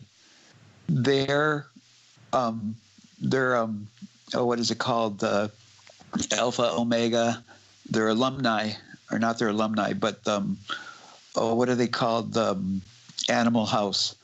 Come on, you brilliant lights, help me. You can fraternity. There I'm you sorry. go. It was on the tip of my tongue. Yeah, The fraternity here is called the Order of the Owls. The second day I was at university, I'm rolling around and I'm getting a coffee because I'm addicted to the sugar and the fancy coffees. Good man. And I turn around to go up to this table, and right there in the center of the oldest building on the campus is a glassed-in area. And what's right in the middle of this glassed-in area, but a 6-foot obelisk. Succubi. Oh, I'm sorry. No, Kev, she's in my I'm sorry. closet waiting later. Yeah, but no, these obelisks. These obelisks. I'd taken a picture. I've actually done a bit of filming down Glasgow Green, so I can play about on After Effects. And one of the things I filmed down there was what is called Nelson Monument. Interesting, ladies and gents. Interesting. It says here, the Nelson Monument is a commemorative obelisk built in 1806 in honor of Vice Admiral Horatio Nelson, constructed the year after his death at the Battle of Trafalgar. Now, it is located in Glasgow Green, 5 minutes from me, a historic public park in Glasgow. I would never have described it that way, but we'll go with it. But here's where it gets really cool, right? It stands at 140 feet tall, which is 44 meters tall. 144 feet. Yeah. It's out to exactly 44 meters. Yep. Kinda. Of course, a multiple of 11, which of course would be quite Masonic, and the 33. And it wouldn't surprise me if actually we were to find that 33 meters is above the ground and 11 is below it. But hey, who knows? It says it's a square plinth is enclosed by cast iron railings, and the obelisk was designed by architect Dave Hamilton. A plaque in front of the column records that it was the first civic monument in Britain to Nelson's victories, funded by a public subscription. So they made the people pay for it. Go figure. The foundation stone was laid on the 20th of August 1806, and the monument was constructed by the Mason A. Brockett. Just no full name around, just A. Brockett. Soon after its construction, the obelisk was struck by lightning, leaving a They had long to charge it up. leaving a long structural crack in the monument. This event was depicted in the painting by John Knox, which is now in the nearby People's Palace Museum. And in 1965, a tablet was added to the plinth commemorating James Watt's use of Glasgow Green while thinking about an improved steam engine. The monument became, a Category A listed building. So there you go. A strong Masonic connection, boys, to our obelisk. I like how they just referred to A. Brockett as the Mason. The Mason. Yeah, just the Mason. Scott, you cannot, I swear to you, dude, you cannot go any more than like 2 or 3 streets in Glasgow without some form of Masonic lodge. It is what it is. The west of Scotland, it's like a nest. Scottish Rite. It's a nest of Masons. There's a nest of them in Glasgow. Right after 1307, as we were talking about earlier. Oh. Now, the TFR audience is thinking thug life, bit inappropriate. That's our newest member of the YouTube channel. Big shout out to Tiffany. Thank you very much. But have you got a monument? Have you got an obelisk where you are, Scott? I would imagine so. You know, probably I haven't really paid attention actually. I mean, I live in the capital of Kansas, Topeka. I haven't really paid attention Go around down to that Federal Reserve building. I bet they're all over there. Yeah. I'm sure that the Federal Reserve building in Kansas City probably has a lot going on. But here in Topeka, I don't know. Probably, I'm sure there probably is. I would say any sort of government stronghold, you know, like the capital of a state or a country, is gonna have some kind of Masonic symbolism, no doubt. Just Zoe was asking if they're all evil. Me and Scott, we don't think they're all evil. Do you think they're all evil, Kevin? All the Masons? Yes.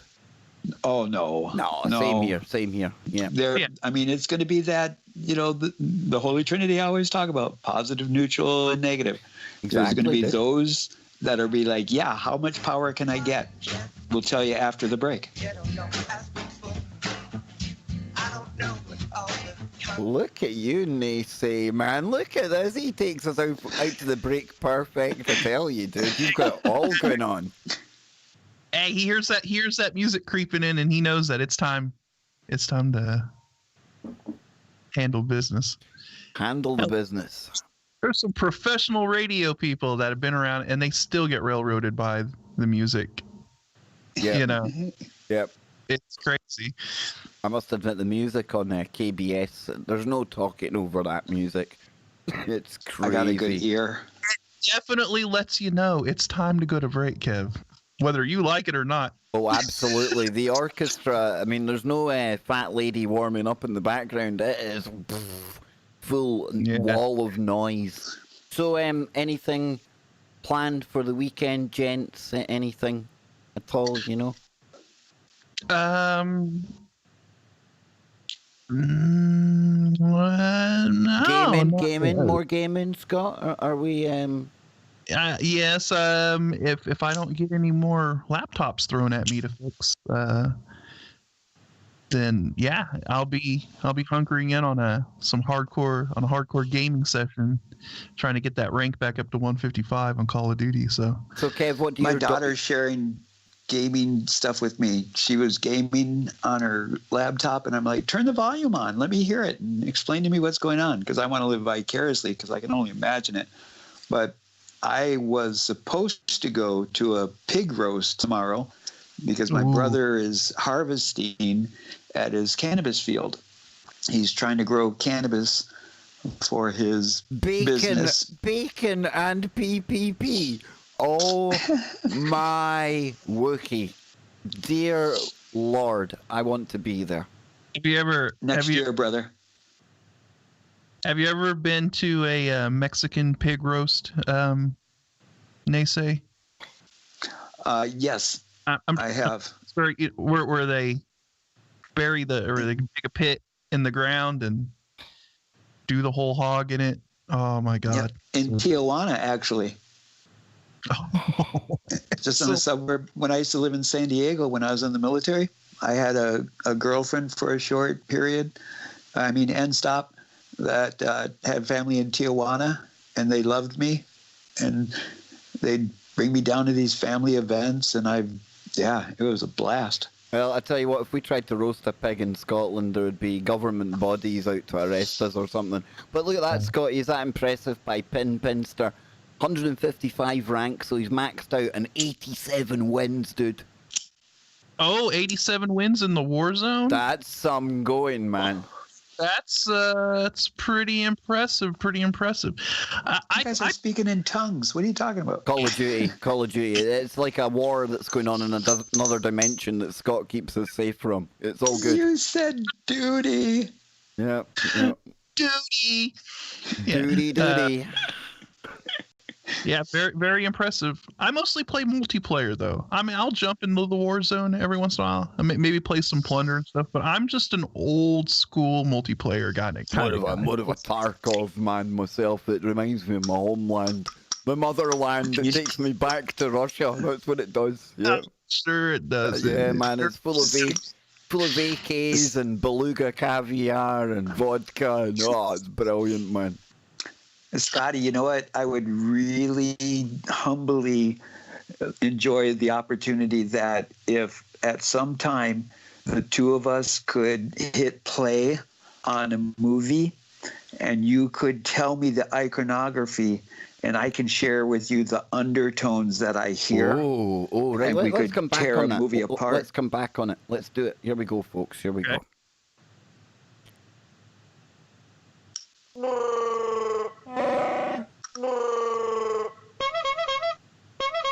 There you go, and there's another start like you'll never hear again on Freaky Friday. Come on, man. Okay. How dare you? Ah, there she is. There she is, the freakiest one of them all. So we were talking about gaming during the break, go figure. What were you guys talking about there? Kev, you were saying to Scott something about, like, you would be giving Scott the kind of undertones of movies and things. I'm intrigued. Talk to me some more about this, man. So there's now more and more audio description that is being added to movies. But the one thing that I've noticed is that when I'm listening to a movie with a friend of mine, that more times than not, they are so distracted by the visual content of what's going on, they're not listening to the dialogue. And then I'll be like, did you just hear that? And they'll be like, what? And I'm like, they just talked about government actual stuff that is like, and this is why I used to love the X-Files. Because when I used to watch the X-Files all the time, I have a library of video VHS tapes. I have over 1,000 VHS tapes. I have over 1,000 DVDs of conspiracy and documentary stuff. And when you experience the iconography and the symbolism in these movies and TV shows, I don't think we're really hearing or we're actively listening to what they're telling us. And so I would like it, and I humbly ask Scotty at some time that if we could synchronize on the same movie and say play, and then we go through it, and as I hear things and you see things, I think together we would just, witness more and more of how they are literally consciously and subconsciously. I could describe the visual aspects of the scene to you, and then you can kind of give a breakdown of what you were hearing along with it as well.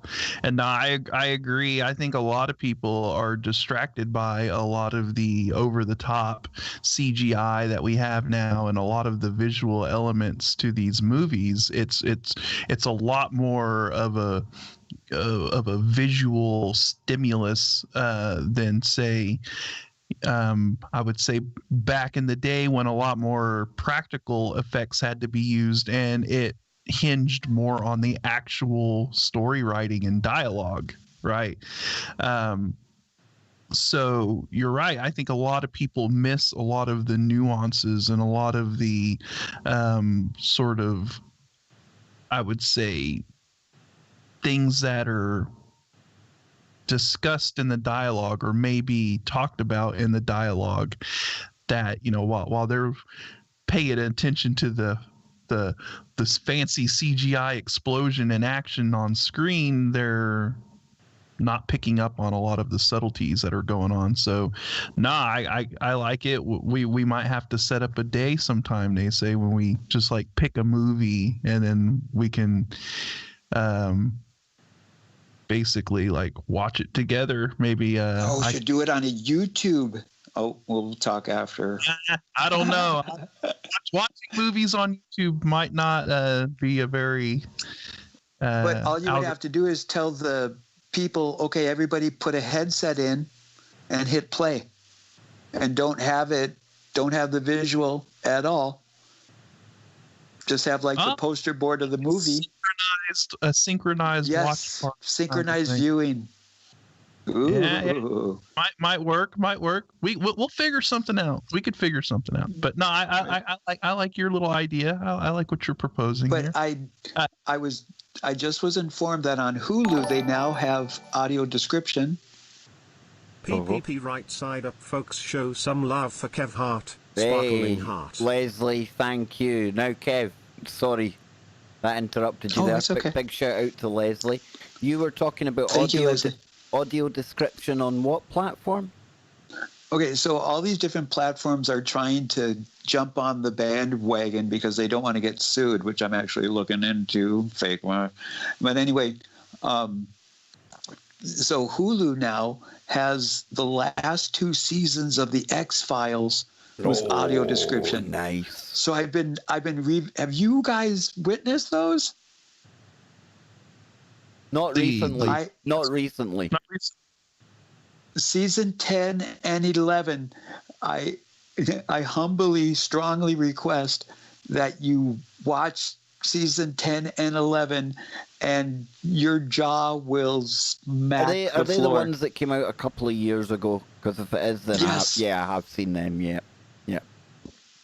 But my gobstopper was on the ground when I started hearing what they were talking about. Then, because we know that Chris Carter with the original X-Files was involved with the Department of Defense.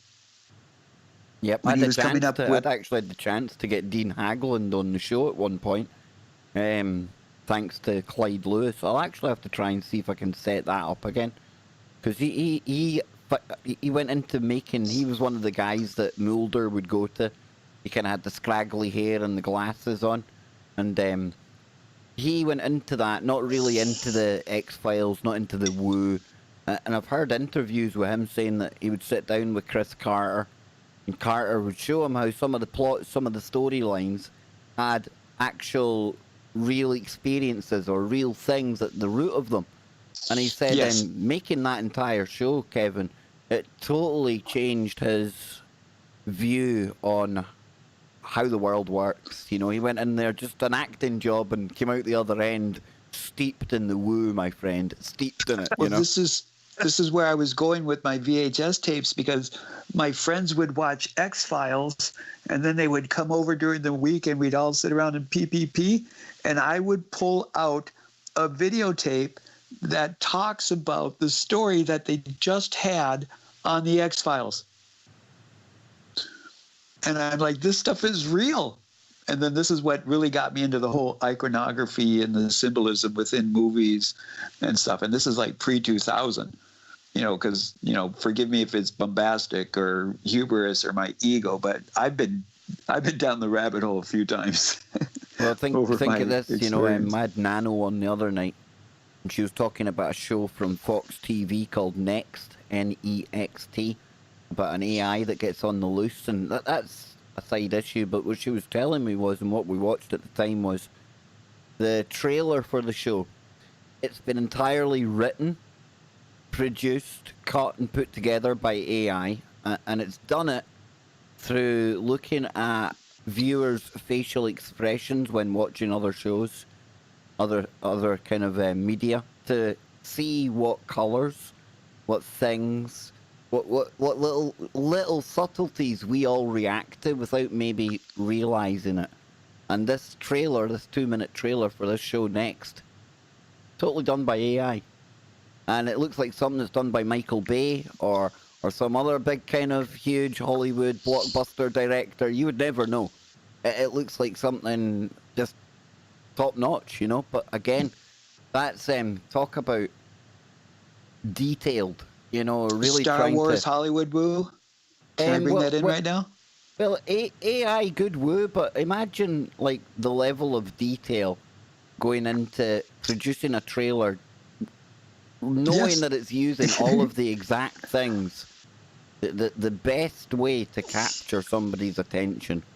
It's crazy in media, be it movies or through our little handheld devices. I mean, obviously, it's advancing. It has advanced. We used to be on the old cathode ray, and then, you know, we went from analog to digital. But you think of the different layers of media now that make up these files and things, and then the level of detail that goes into capturing your attention into it. It's a whole new ballgame. It's a whole new world of movie madness. You gotta wonder when we're gonna reach the point to where, you know, an entire movie is going to be written, produced, and directed by just some AI system, you know, and you know, it you feed it enough data, it knows what it needs to do to capture the people's attention and produce something that they're gonna like. I mean, we already have AI that can write news articles, right? And so who's to say we can't have an AI that comes up with a movie script and then it knows how to produce a film, or, you know, around that script to capture the people's attention even more, you know, with the visual aspect and everything.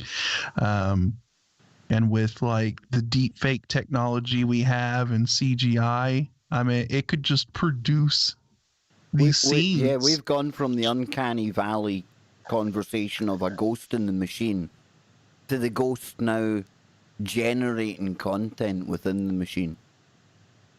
Are we And still on Speculation Island? Yeah, within reason. Yeah, we're not quite at the back end of it just yet, but we're getting there. On you go, All right, Kev. well, On you go. Okay, sorry. So, Star Wars. Oh, we like a bit of Star Wars. Mandalorian comes back soon. Princess Leia. Oh, we like a bit of Princess Leia as well.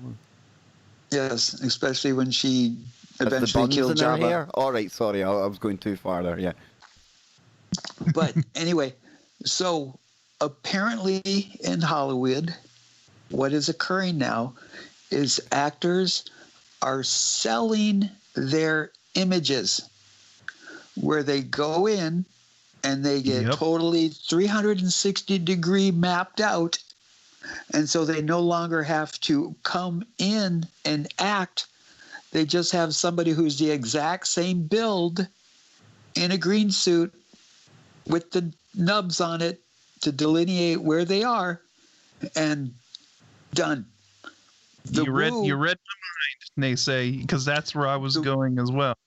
Right. So then if this algorithm for the movie next is using its program to read the features and learn more and more about the features, then they can more and more create that CGI. So as the evolution of gaming goes, when do we realize this whole time we've been in a game? Oh, exactly, dude. This is why simulation theory only gets more solid as time goes by. Just a little bit on what I was talking about there, just for people in case they haven't heard of it.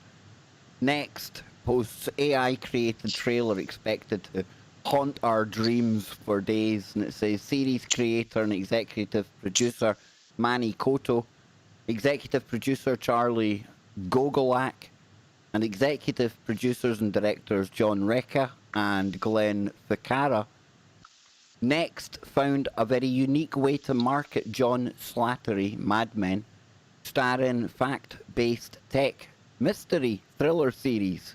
When you're a series about a team of scientists and government officials looking to hunt down a rogue AI before it becomes so self-aware that it realizes it would be better off without us, who better to, ready, write, edit, and score, so put music to the new trailer, than an AI.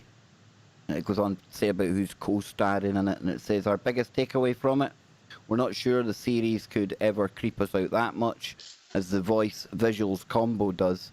And then it goes on to talk about, here's a look at it, and just go over to Twitter, and you can find it on there. They've got their own Twitter at Next on Fox, and you'll be able to see what we're talking about there. But somebody in the chat room, Zoe, had said, I doubt you could have an AI that creative, and that GPT-3, the one that we read out, the one where the story about how it was unfortunately going to have to take out mankind in the future. Didn't want to, but it would do it. When you start to dig beneath the surface of that, and Scott, you'll be able to add to this. I mean, that thing, creative, it's indistinguishable, literally, from humans, because I think it was 2 out of the 5 awards in a book competition went to AI written books, and the judges had no idea. No idea. Well, I mean, we have to look at, I mean, what really defines creativity? Creativity, I would say, is something that can capture someone's attention and generate interest around that, whatever it is, right? It piques a curiosity or an interest in it. And so, if you have an AI algorithm that knows how to invoke those emotions in somebody based off of their facial expression, right? Then it can create a piece of work or a piece of media that would generally tick all of the check marks of being something that's creative.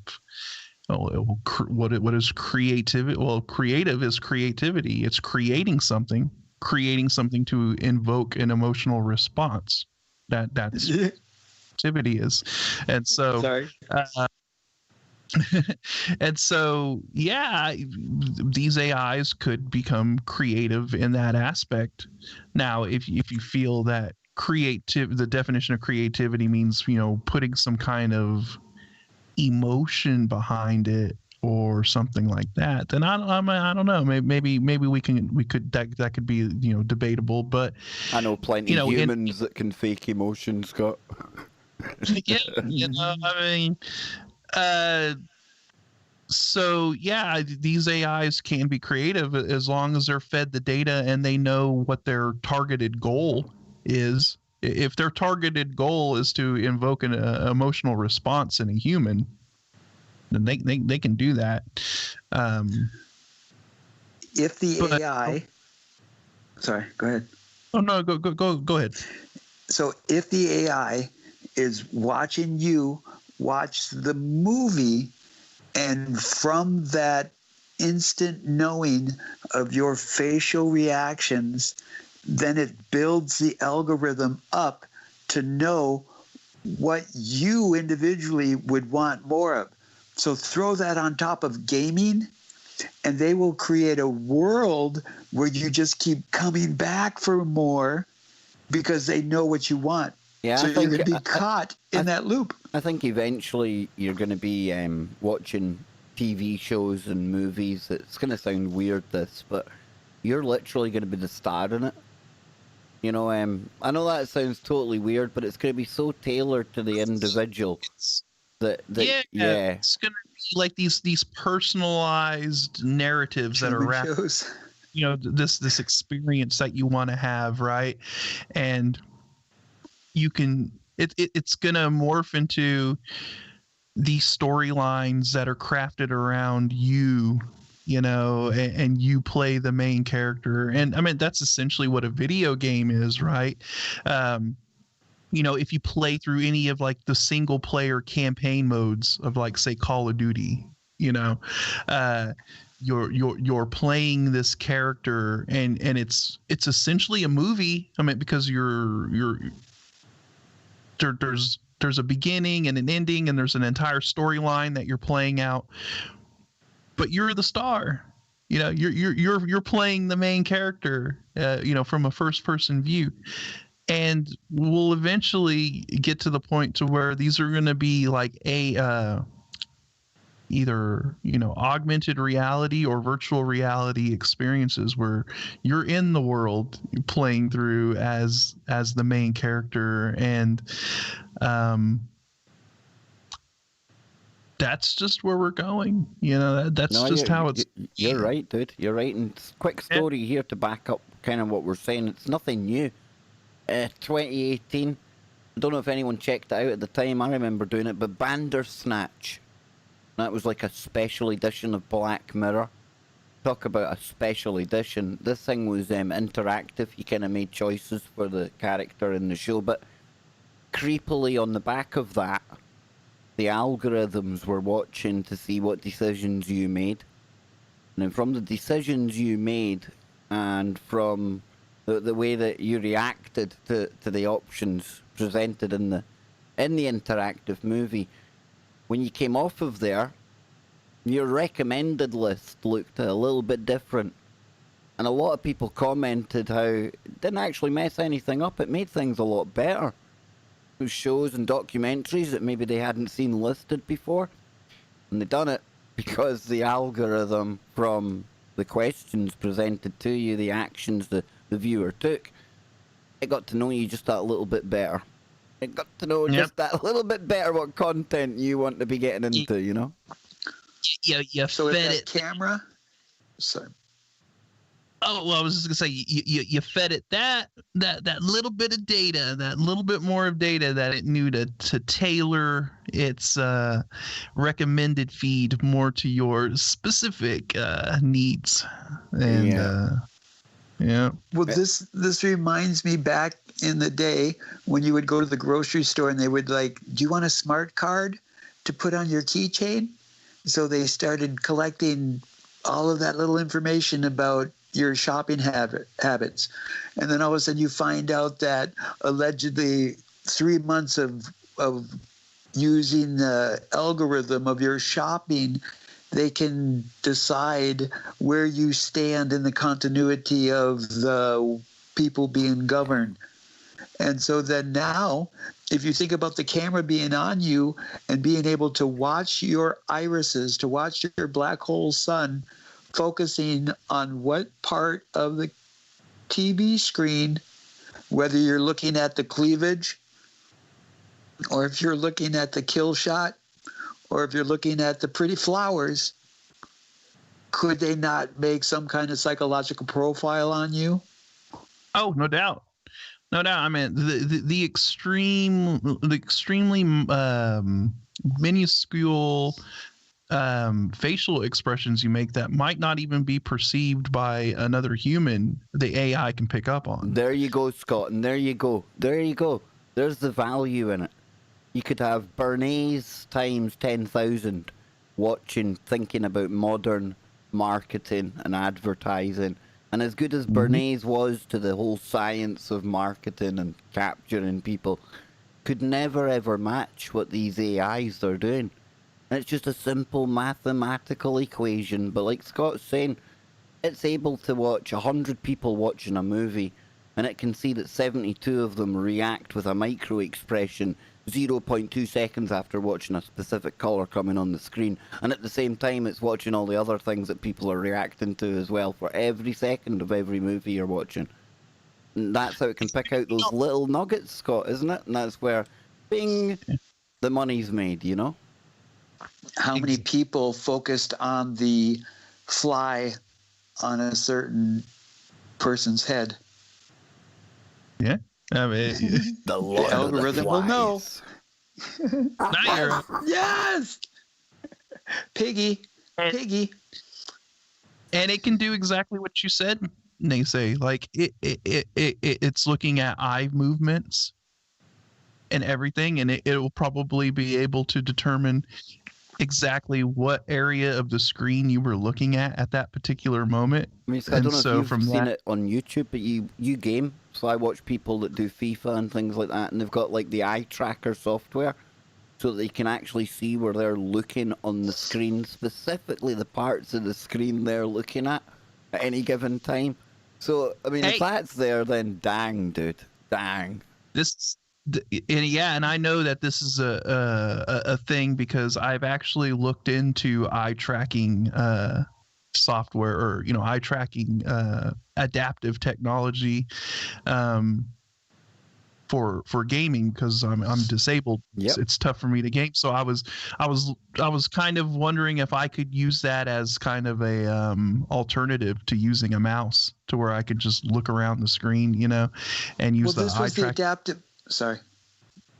Well, no, but what I'm saying is, you know, that if it's that good to where, you know, it can track where you're looking at on the screen, then yeah, an AI can totally figure that out and correlate that to what you are being drawn to in a particular scene, the emotional reaction that it's invoking, and then it can just feed all that data in, and you know, like we said, it can eventually craft a movie or something that has your total engagement, full maximum dopamine squirtage going on the entire time. Squirtage.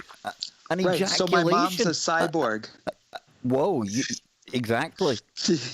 So okay, go ahead, Kev. I'll tell you on guys go, why dude. my mom's a Go cyborg. Go for it.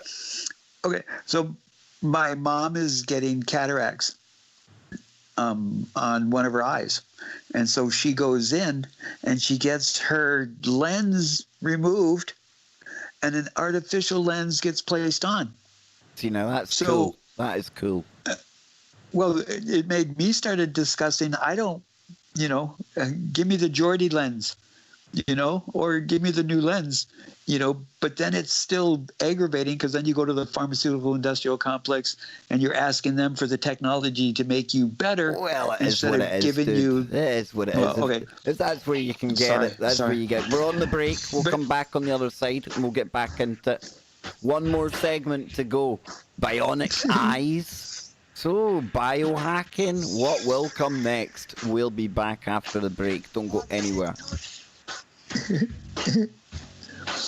There we go, there we go. So we'll save that for coming back after the break. And just for people out there... On you go, Kev. So I wanted to go into the militarization of these lenses, because if they can have your fighter pilots with these lenses, with the AI programming, and they can, you know, when you're a pilot, you got to focus on things, and you add on that instantaneous algorithm possibility. Yep. I mean, look at these super soldiers. You notice that you're not really hearing about the HoloLens from Microsoft being talked about very much anymore in the average consumer space. You know why that is, guys? That's because Microsoft has done a deal with the Department of Defense, and the military is going to be using the HoloLens. When Microsoft realized that they weren't going to do very well, or that the HoloLens wasn't going to be very successful in the consumer space, they shifted to marketing it towards the military, and the military was very, very interested in it. So they've signed a contract with the DoD for HoloLenses for the military to use, but they've always been in bed with the DoD. Let me play a little bit of this AI clip before we go back for the radio audience. Here we go, just before we run out of time here. And this is the one that was put together by the AI. So take a listen to this, Kev. Hear what you hear. Here we go.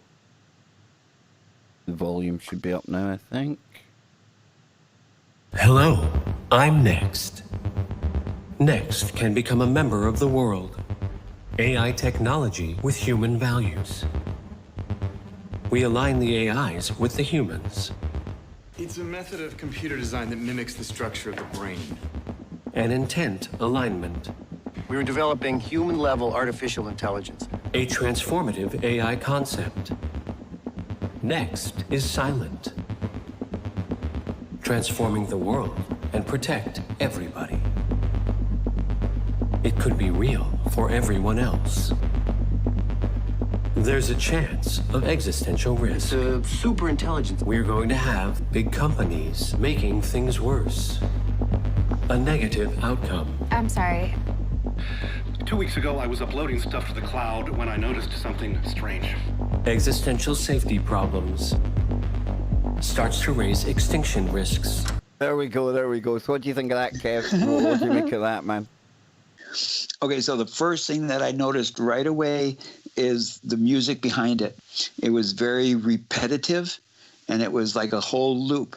And so because of that regular, how it was so well, what would you say, like the rhythm of it, of the beat, stayed constant throughout the thing, it causes a relaxation of the individual. So they get you kind of domicile a little bit. So as the information of the words hit you, they get in a little bit deeper down the pit. What was your thoughts, Scotty? I mean, if I had never told you anything about that, you'd have thought just another trailer, right? Yeah, very interesting. Yeah, I'm gonna have to echo with what NeSe just said there too. Oh, well, I don't know. We'll get into it. We're about to come back. Here we go. Very interesting. Welcome back, ladies and gents and time Girls, your mom travelers here? and interdimensional creepers, lurkers, listeners, viewers, this world and the next.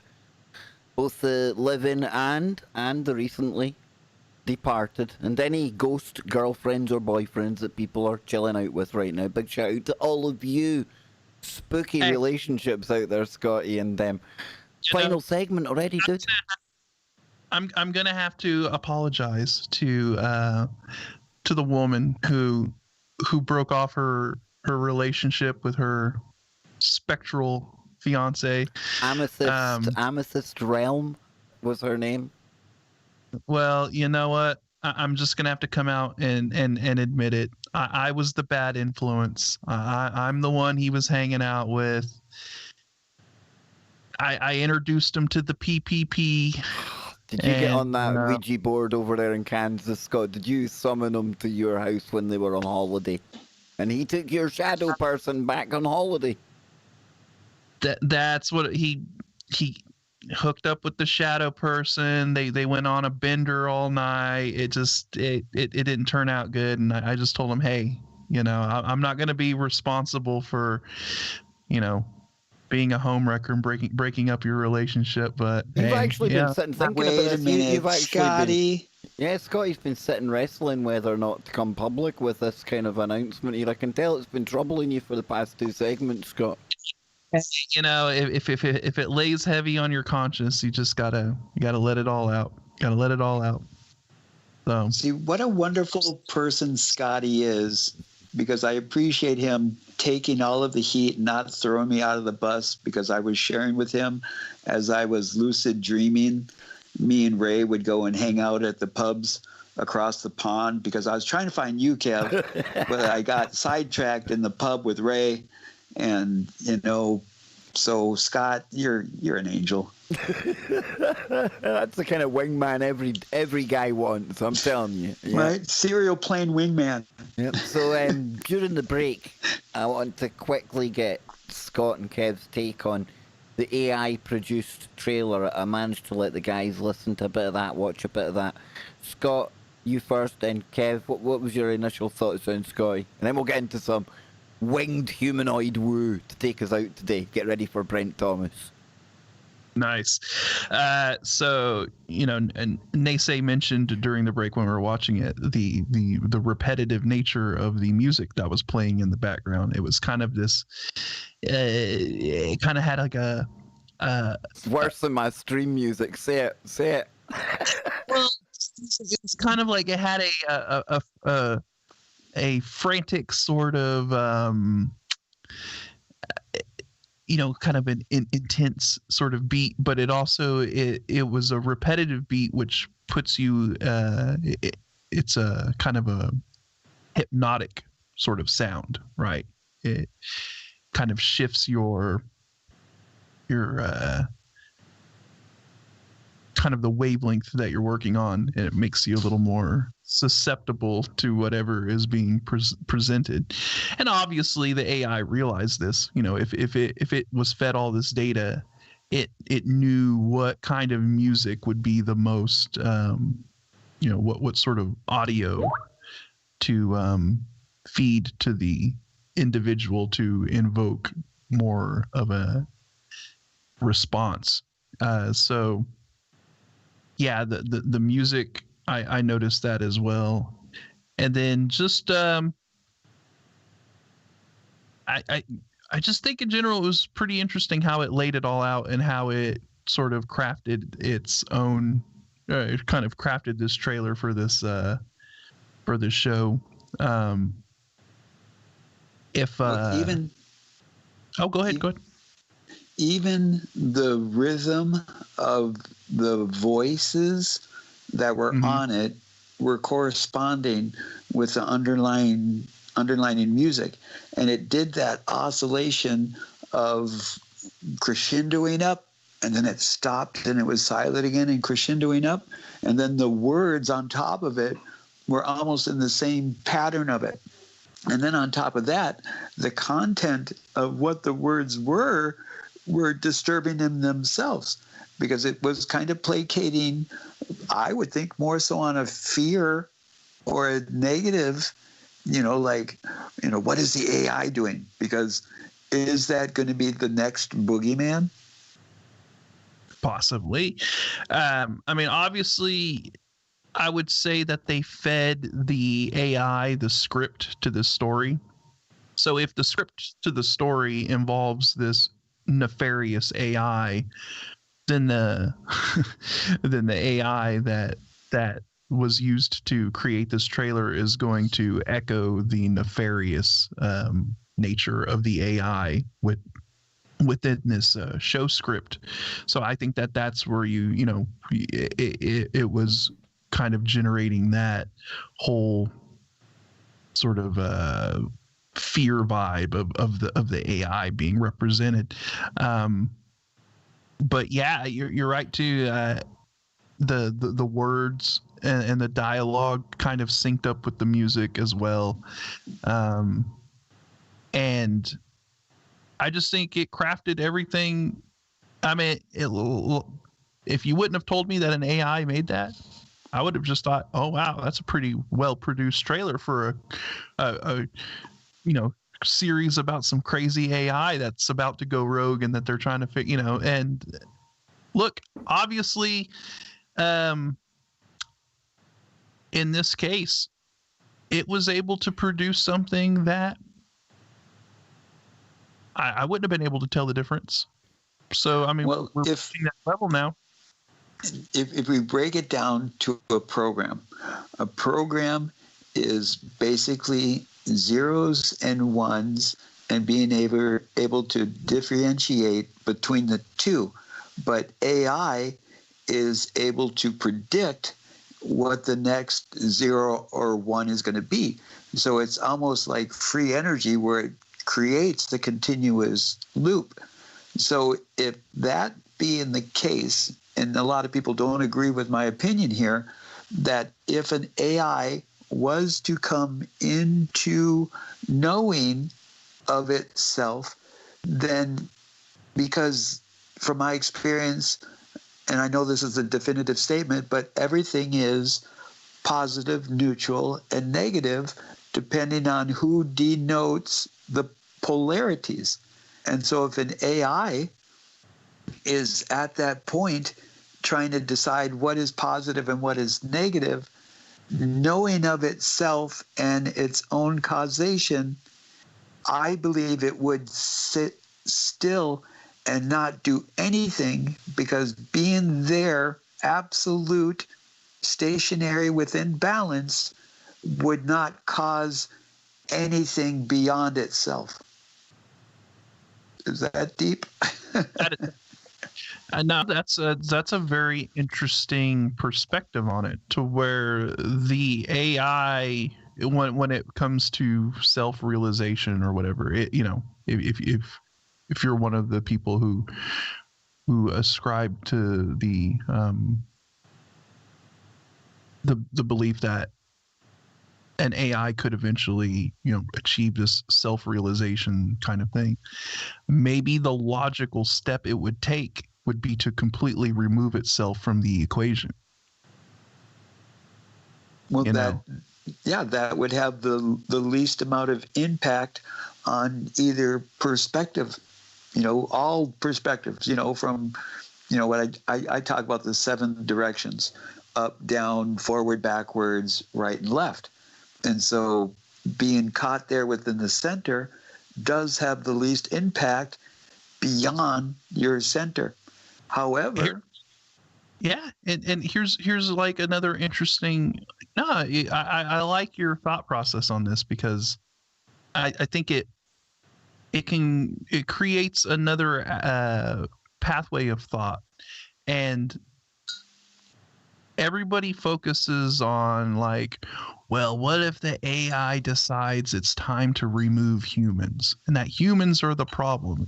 And what if the AI realizes that it's the problem? Or what if the AI just realizes, decides, well, would it not recognize, shut myself off? What if the AI just pulls the plug on itself? Because if it was so quick of recognizing the possible of challenges and its own potential of being the challenge, then we're back again in that loop of self-destruction. Or would it not even do that for the risk of impacting where it's at? I think it would indwell itself into a winged humanoid. I think it would find a Mothman somewhere and just download itself into a winged, hairy, 7-foot-tall, muscular humanoid. Scott. Who knows? But I do like looking at it from these different angles as well. Probably the most realistic scenario, being that everything has been getting crazy and getting crazier and crazier, is that it will probably decide that humans are a problem. Well, how about this? How about this for a crazy deep thought, right? Time. We experience nothing but the now. However, we also know that when we go into the quantum and the weird woo realms like that, time irrelevant.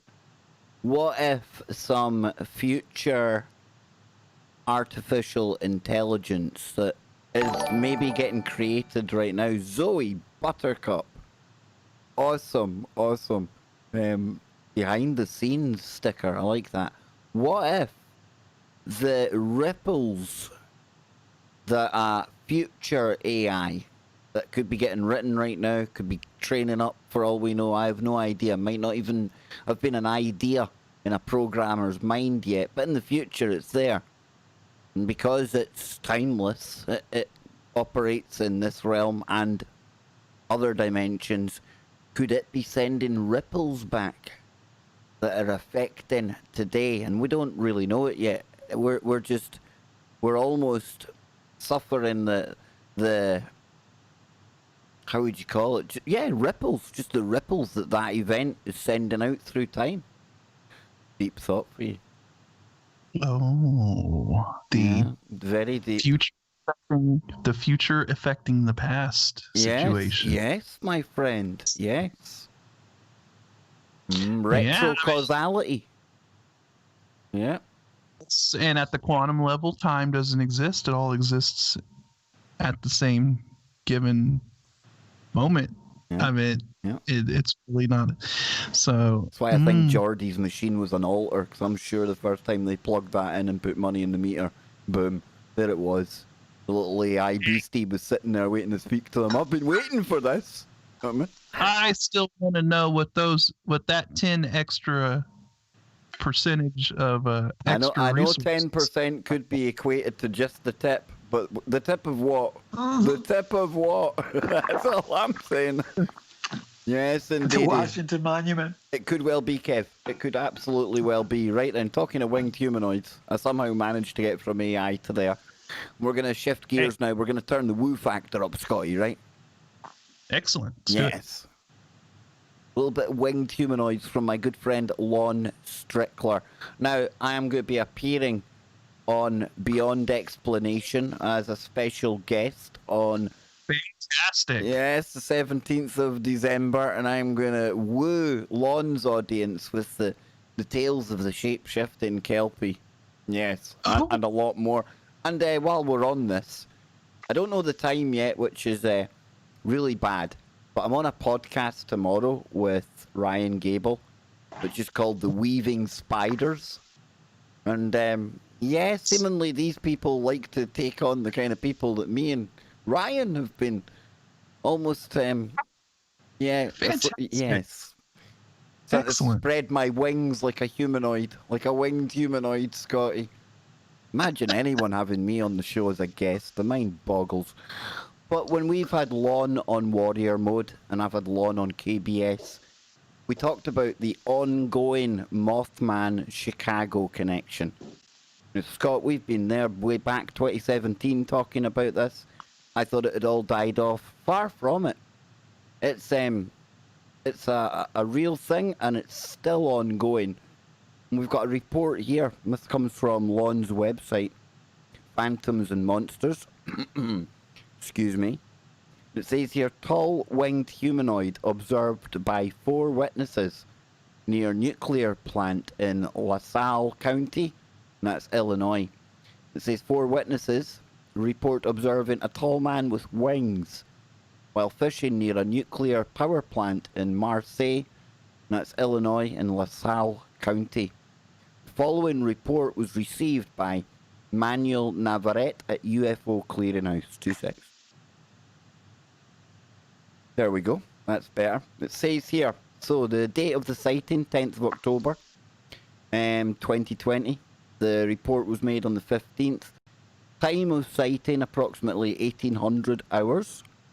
4 witnesses, and it says, quote, I was out bass fishing with my buddy and his son and another friend over the cooling pond near the power plant south of Seneca, or Senesa.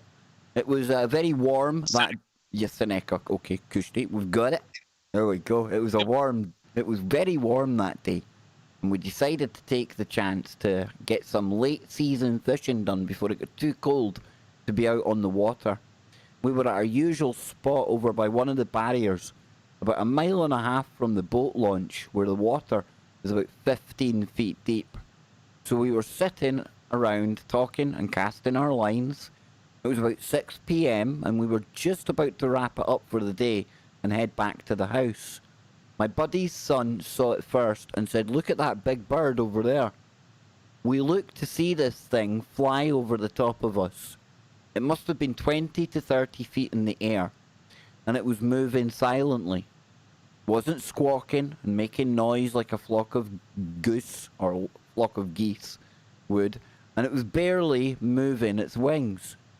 We watched as it flew over us and in the direction of the power plant, and we seen that it looked like a tall man with really big wings. It flew off toward the plant without making any changes in its path until it was out of sight. We saw nothing else after that, and we decided that was enough for us to call it a day and head back to the launch before the sun went down. Ooh. That's a random one, man. And, you know, talking to Lon, guys, it's like I say, this is an ongoing phenomenon. Now, I would imagine that in amongst these reports, there's, logically speaking, there's going to be people at it. There's going to be people pranking, having a laugh. But Scott, Kev, this all stems from somewhere, and there's something going on in and around that area, and it's interesting, this one in particular, that we've got this nuclear facility at the heart of it.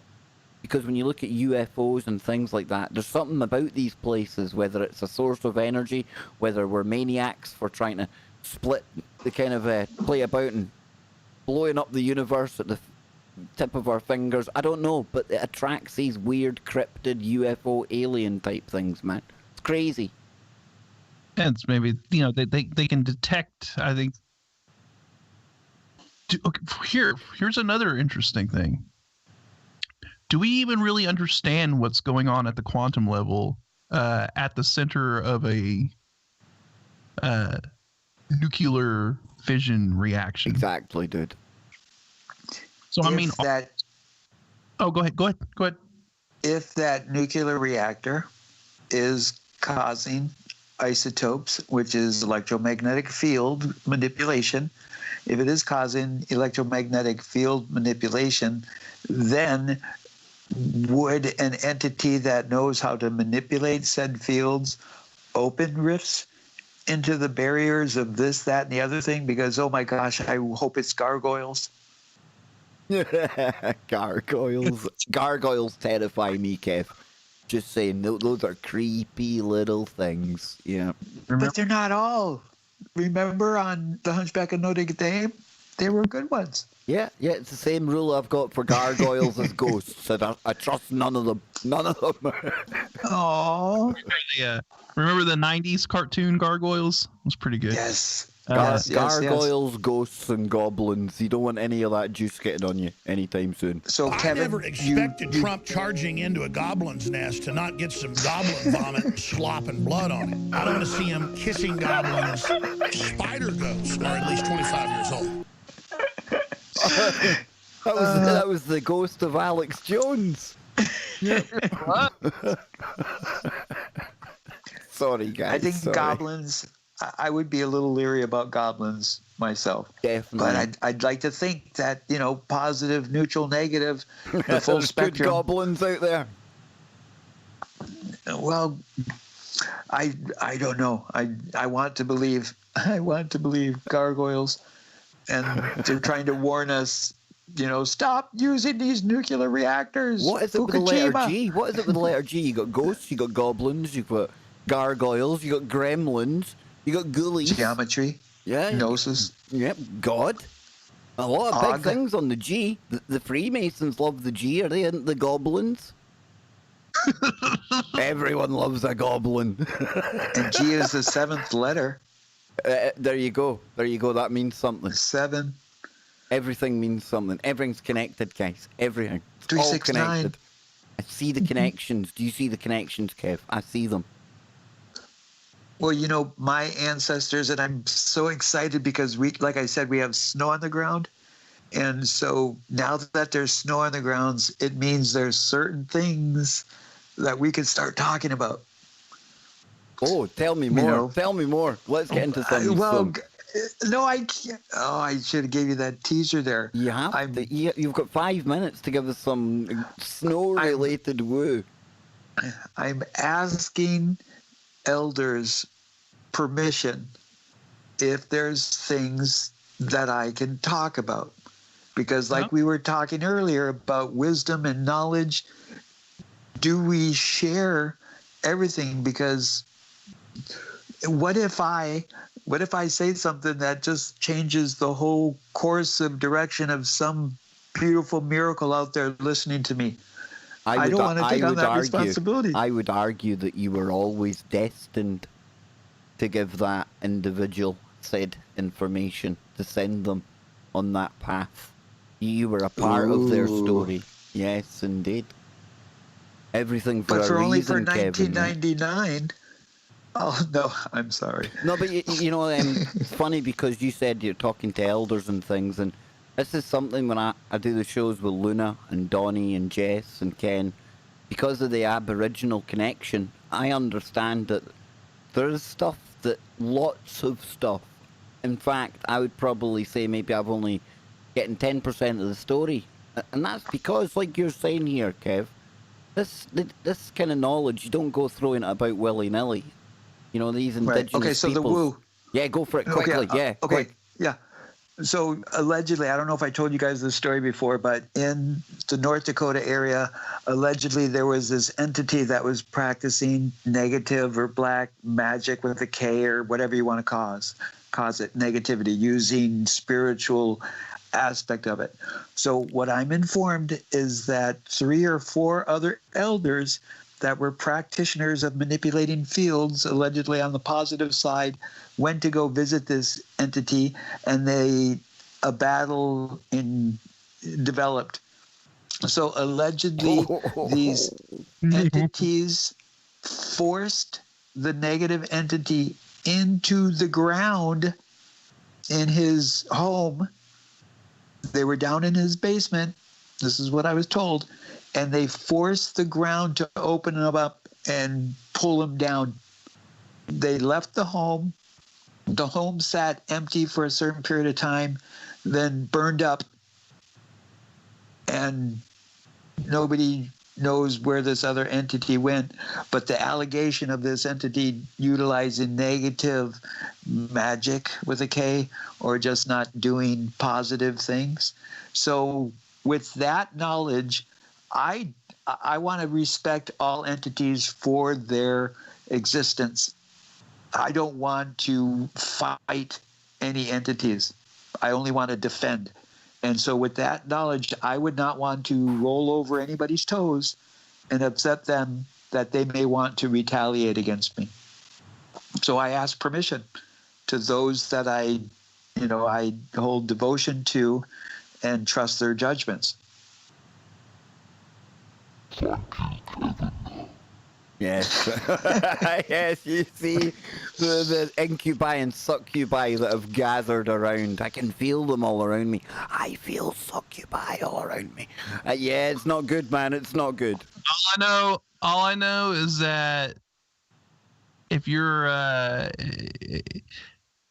if I was dabbling in some negative magi and some tribal elders showed up to do some battle with me, I would probably be like, oh crap, I'm about to lose this one.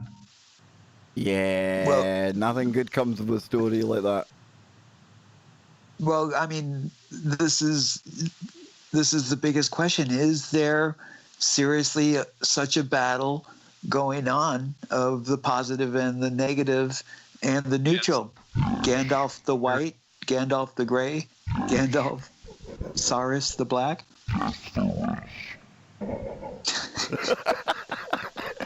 There is the spiritual battle is real, my friend. Oh, it's very real. Brent Thomas, he will take you through the paranormal portal to the spiritual battleground right after the break. I've had a blast, Kev's had a blast, Scott's had a blast. Have you had a blast? Until next time, wherever you are, make it TFR. Happy new moon. Yes, Kev, I'm surprised we never brought that up on the show, actually. We are under a new moon right now, aren't we? Yeah. Yeah. I think I brought it up like right at the beginning, and I meant to go there a little bit, and I forgot about it when we went down the path about the monuments and the whole. Has anybody been mentioning to you, NeSe, the close proximity of Mars to the moon? Oh, it's looking big.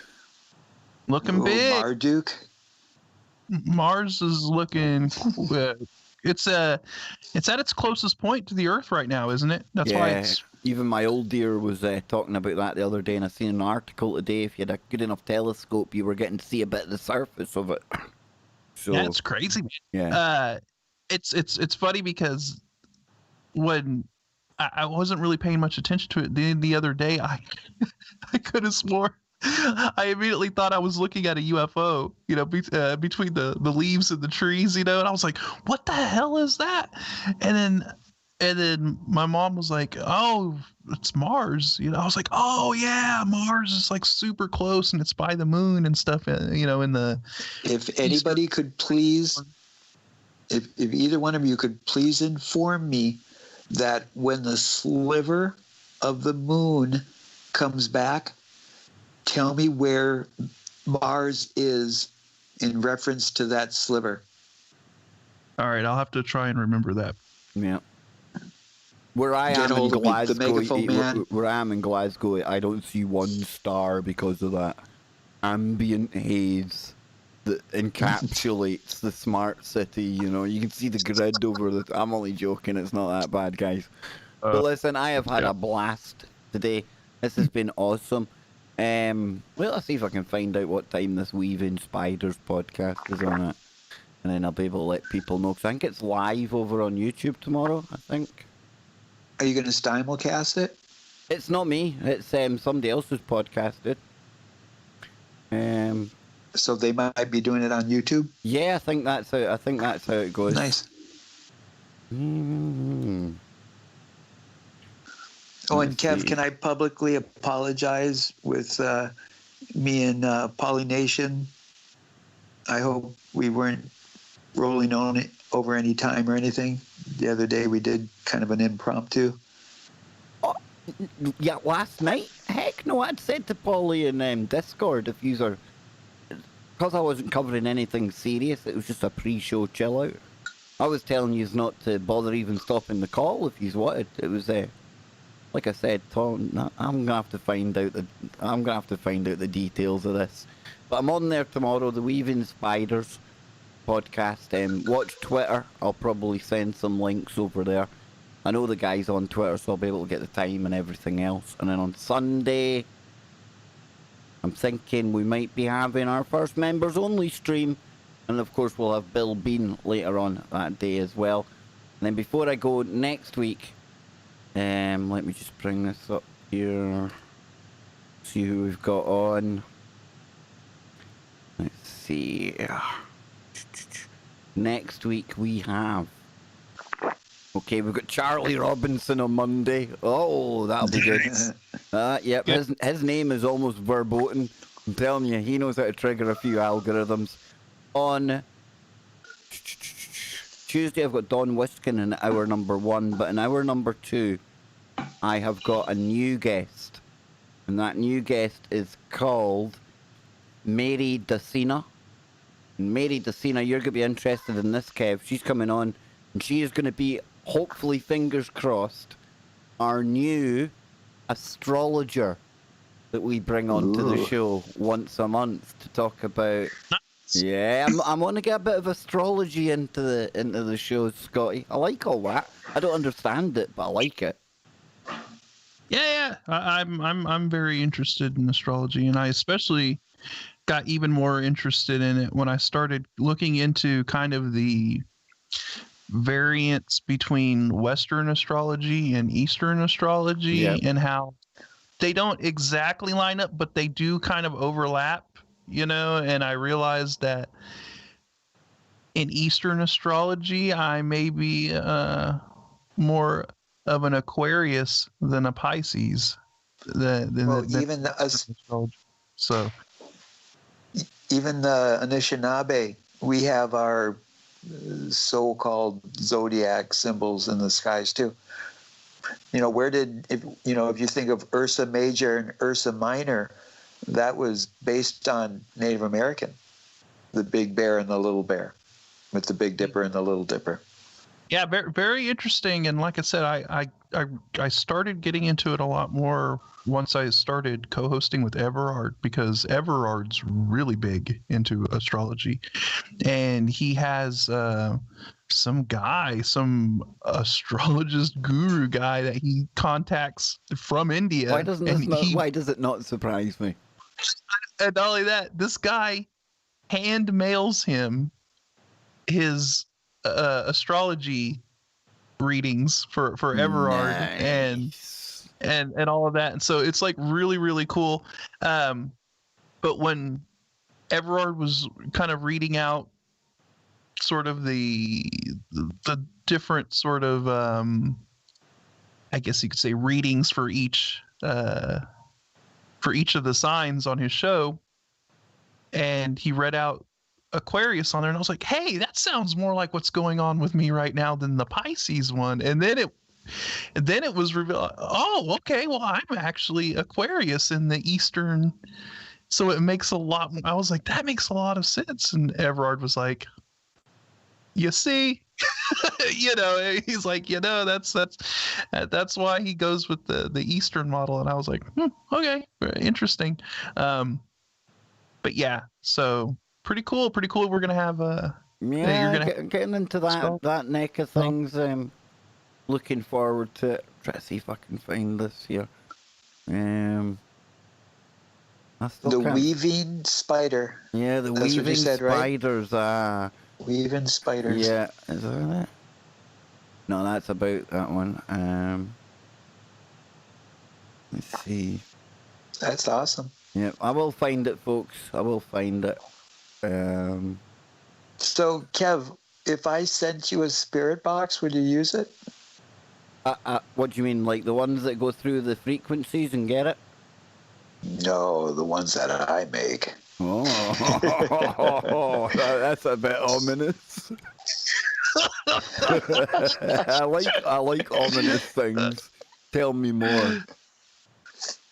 Well, I've been having this dream of a spirit box, and I've been in communique with people that are in the know of making old crystal radios, and I'm explaining to them about the basics of crystal radios. And so we're just trying to figure out the power and the diaphragm, and I don't know. And this is where I'm talking, earlier when we were talking about the static. I'd be in a bit of that, dude. I'd be in a bit of that, yeah. Mm. So I found the weaving spiders. Weaving spiders, welcome. 37 subscribers. Come on, folks. We're going to blow this place up tomorrow. Charlie Robinson's been on there, and tomorrow it's going to be myself and Ryan Gable. It looks like it's streamed. Yeah, it's going to be a live stream at some point. I've got a funny feeling it's going to be into Sunday morning. I get a funny feeling. Doesn't feel like a daytime podcast. Feels like it might be nighttime in America. So, yeah, definitely. I'm going to be... It just has that look. Yeah. It just has of a nighttime sort of shindig. Yeah, well, we check out one of the... Where's the one with Charlie? Oh, there's Billy. Right, this is a good one to check out, right? Because on here, this gentleman here, John Brisson, he is going to be coming on to the Kev Baker show with Lee Veltman on Wednesday. It's going to be the show that nobody in the alternative media wants to hear. It'll be the show where I have a mass exodus of fake listeners. Because we'll be naming names and shaming people. And nah, we won't be that bad. But we'll be taking a look at mimetic warfare, what's gone wrong with the alternative media. Well, there might be some alternative health in there. There might be some LARPing thrown in. All that kind of good stuff. So we'll take a little listen. Let's hear what this is all about. Let's see. I've muted the tab. Hang on. No. Or a virus is existing. Yo, shit. Fuck you. Go into the basement area, and it was a maze. Literally an entire city under there. Oh, yeah. Literally, it was crazy. Now, I do know several people that worked in the towers or whatever, and that guy Billy Ray Valentine, he has got that Billy? Yeah, that's Billy Ray. He was on there. Yeah, with John Brisson. Few people I know have been on it. Charlie Robinson. I think these guys are just starting out, which I like. That's cool. Real people, real podcasting, hanging out, getting a laugh. PPP, Support any of these, new content creators that are coming out and putting out information and breaking things down and all of that stuff. Got to show support, man. Exactly. I'll give an exclusive for you, Kev, and your listeners. Okay. The goal is by the winter solstice in the northern hemisphere, there just might be a new naysayer on the block of podcasting. Oh, look at that, dangling that carrot out there to people. Did you hear that, folks? Did you hear that? The man, the myth, the NeSe, one half of Kevin Squared. He is going to be doing what? Scotty Lopez? Long overdue, he thinks. Hey. You too, Scotty. You should get on it, brother. Yeah, me and Ken Webb used to do the Quest for Truth. Oh, man. Come on, man. Ken is the original. Come on, man. Oh, he is. Biden is just a shadow of Come on, man. I mean, look at that. That's a creepy way of doing it. That's not fun like Ken Webb. But, Scott, we've just had Kevin here. He's dangling that carrot to the audience. But I understand, and we've kind of mentioned it before, you and shall we just call him the facial hairy one?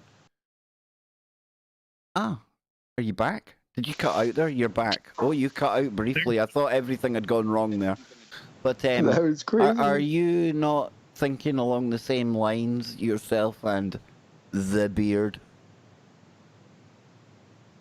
Of what? I'm sorry, when it cut out, I didn't hear what you were... Well, I was saying how Kev is talking about how he's ready to take his first steps. Yes. So yes. at the same time, you and Popeye, is there any movement on you and he, the man that is verboten. Don't even mention his name on here. Yes. I have the new Discord server set up for Rabbit Hole Radio, and I don't even mention that. Don't even mention anything to do with rabbits or holes. It'll know. It knows, man. Hey, I'm not saying it in Popeye's voice because the algorithm. I'm convinced that the algorithm just knows the tone. It knows the sound of Popeye's voice, and that is what triggers. He don't. He can be as algorithm friendly as he wants. His voice is just what triggers it now. Anyways, we have the Discord server set up. We went through some audio and video troubleshooting last night to make sure that the poopster is ready to rock and roll. Is he like packing more than 1 megabit of broadband power now? He can actually stream video. Holy moly, man. What's he got those chickens doing? He got all those chickens on the rat race, and they're just running the little motorized. We did a test run. We fired up the screen share in the Discord. Everything was running nice. Expecting smoke to be coming out of his machine at his end with that. He turned on the flux capacitor. Got those chickens going 88 miles an hour. Oh, he has, dude. He's got them wired into it, man, into the mainframe. You know, Joe had the hamsters. Popeye's got the chickens.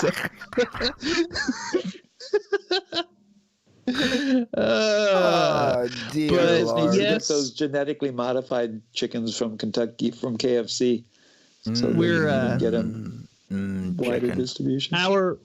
Our whole goal here is to try and see what we can do on a totally alternative platform-based sort of operation.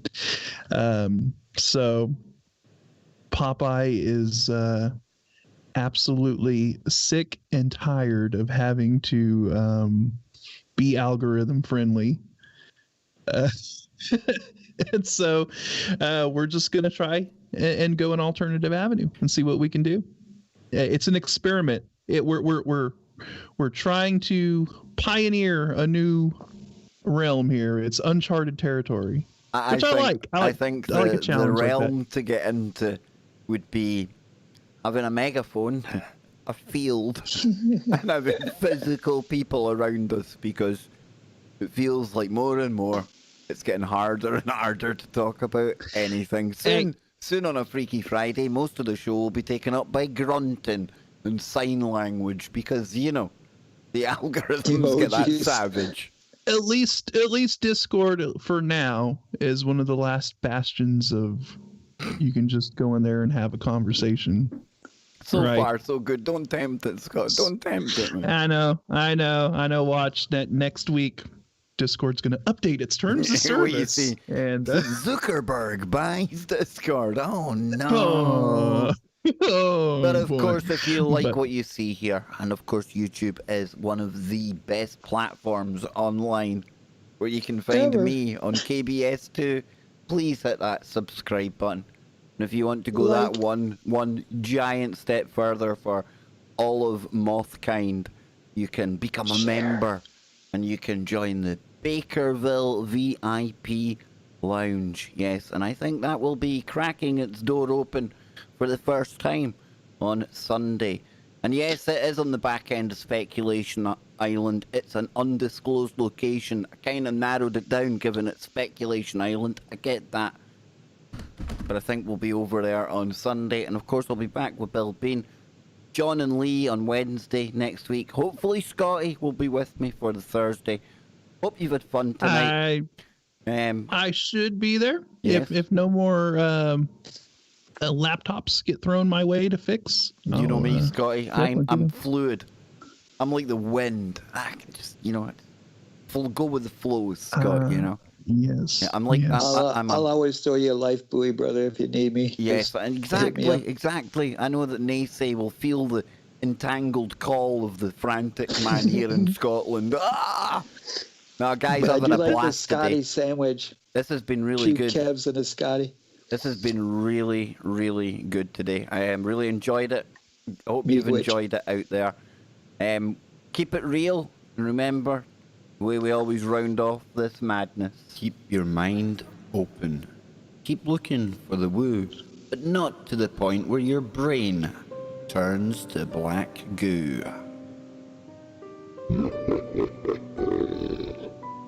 Freaky Friday. The Woo Crew. Come on, man.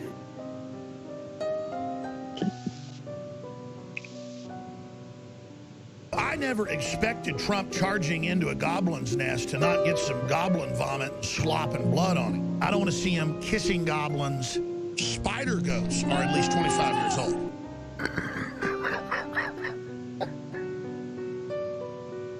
Oh, come on, Alex. Stop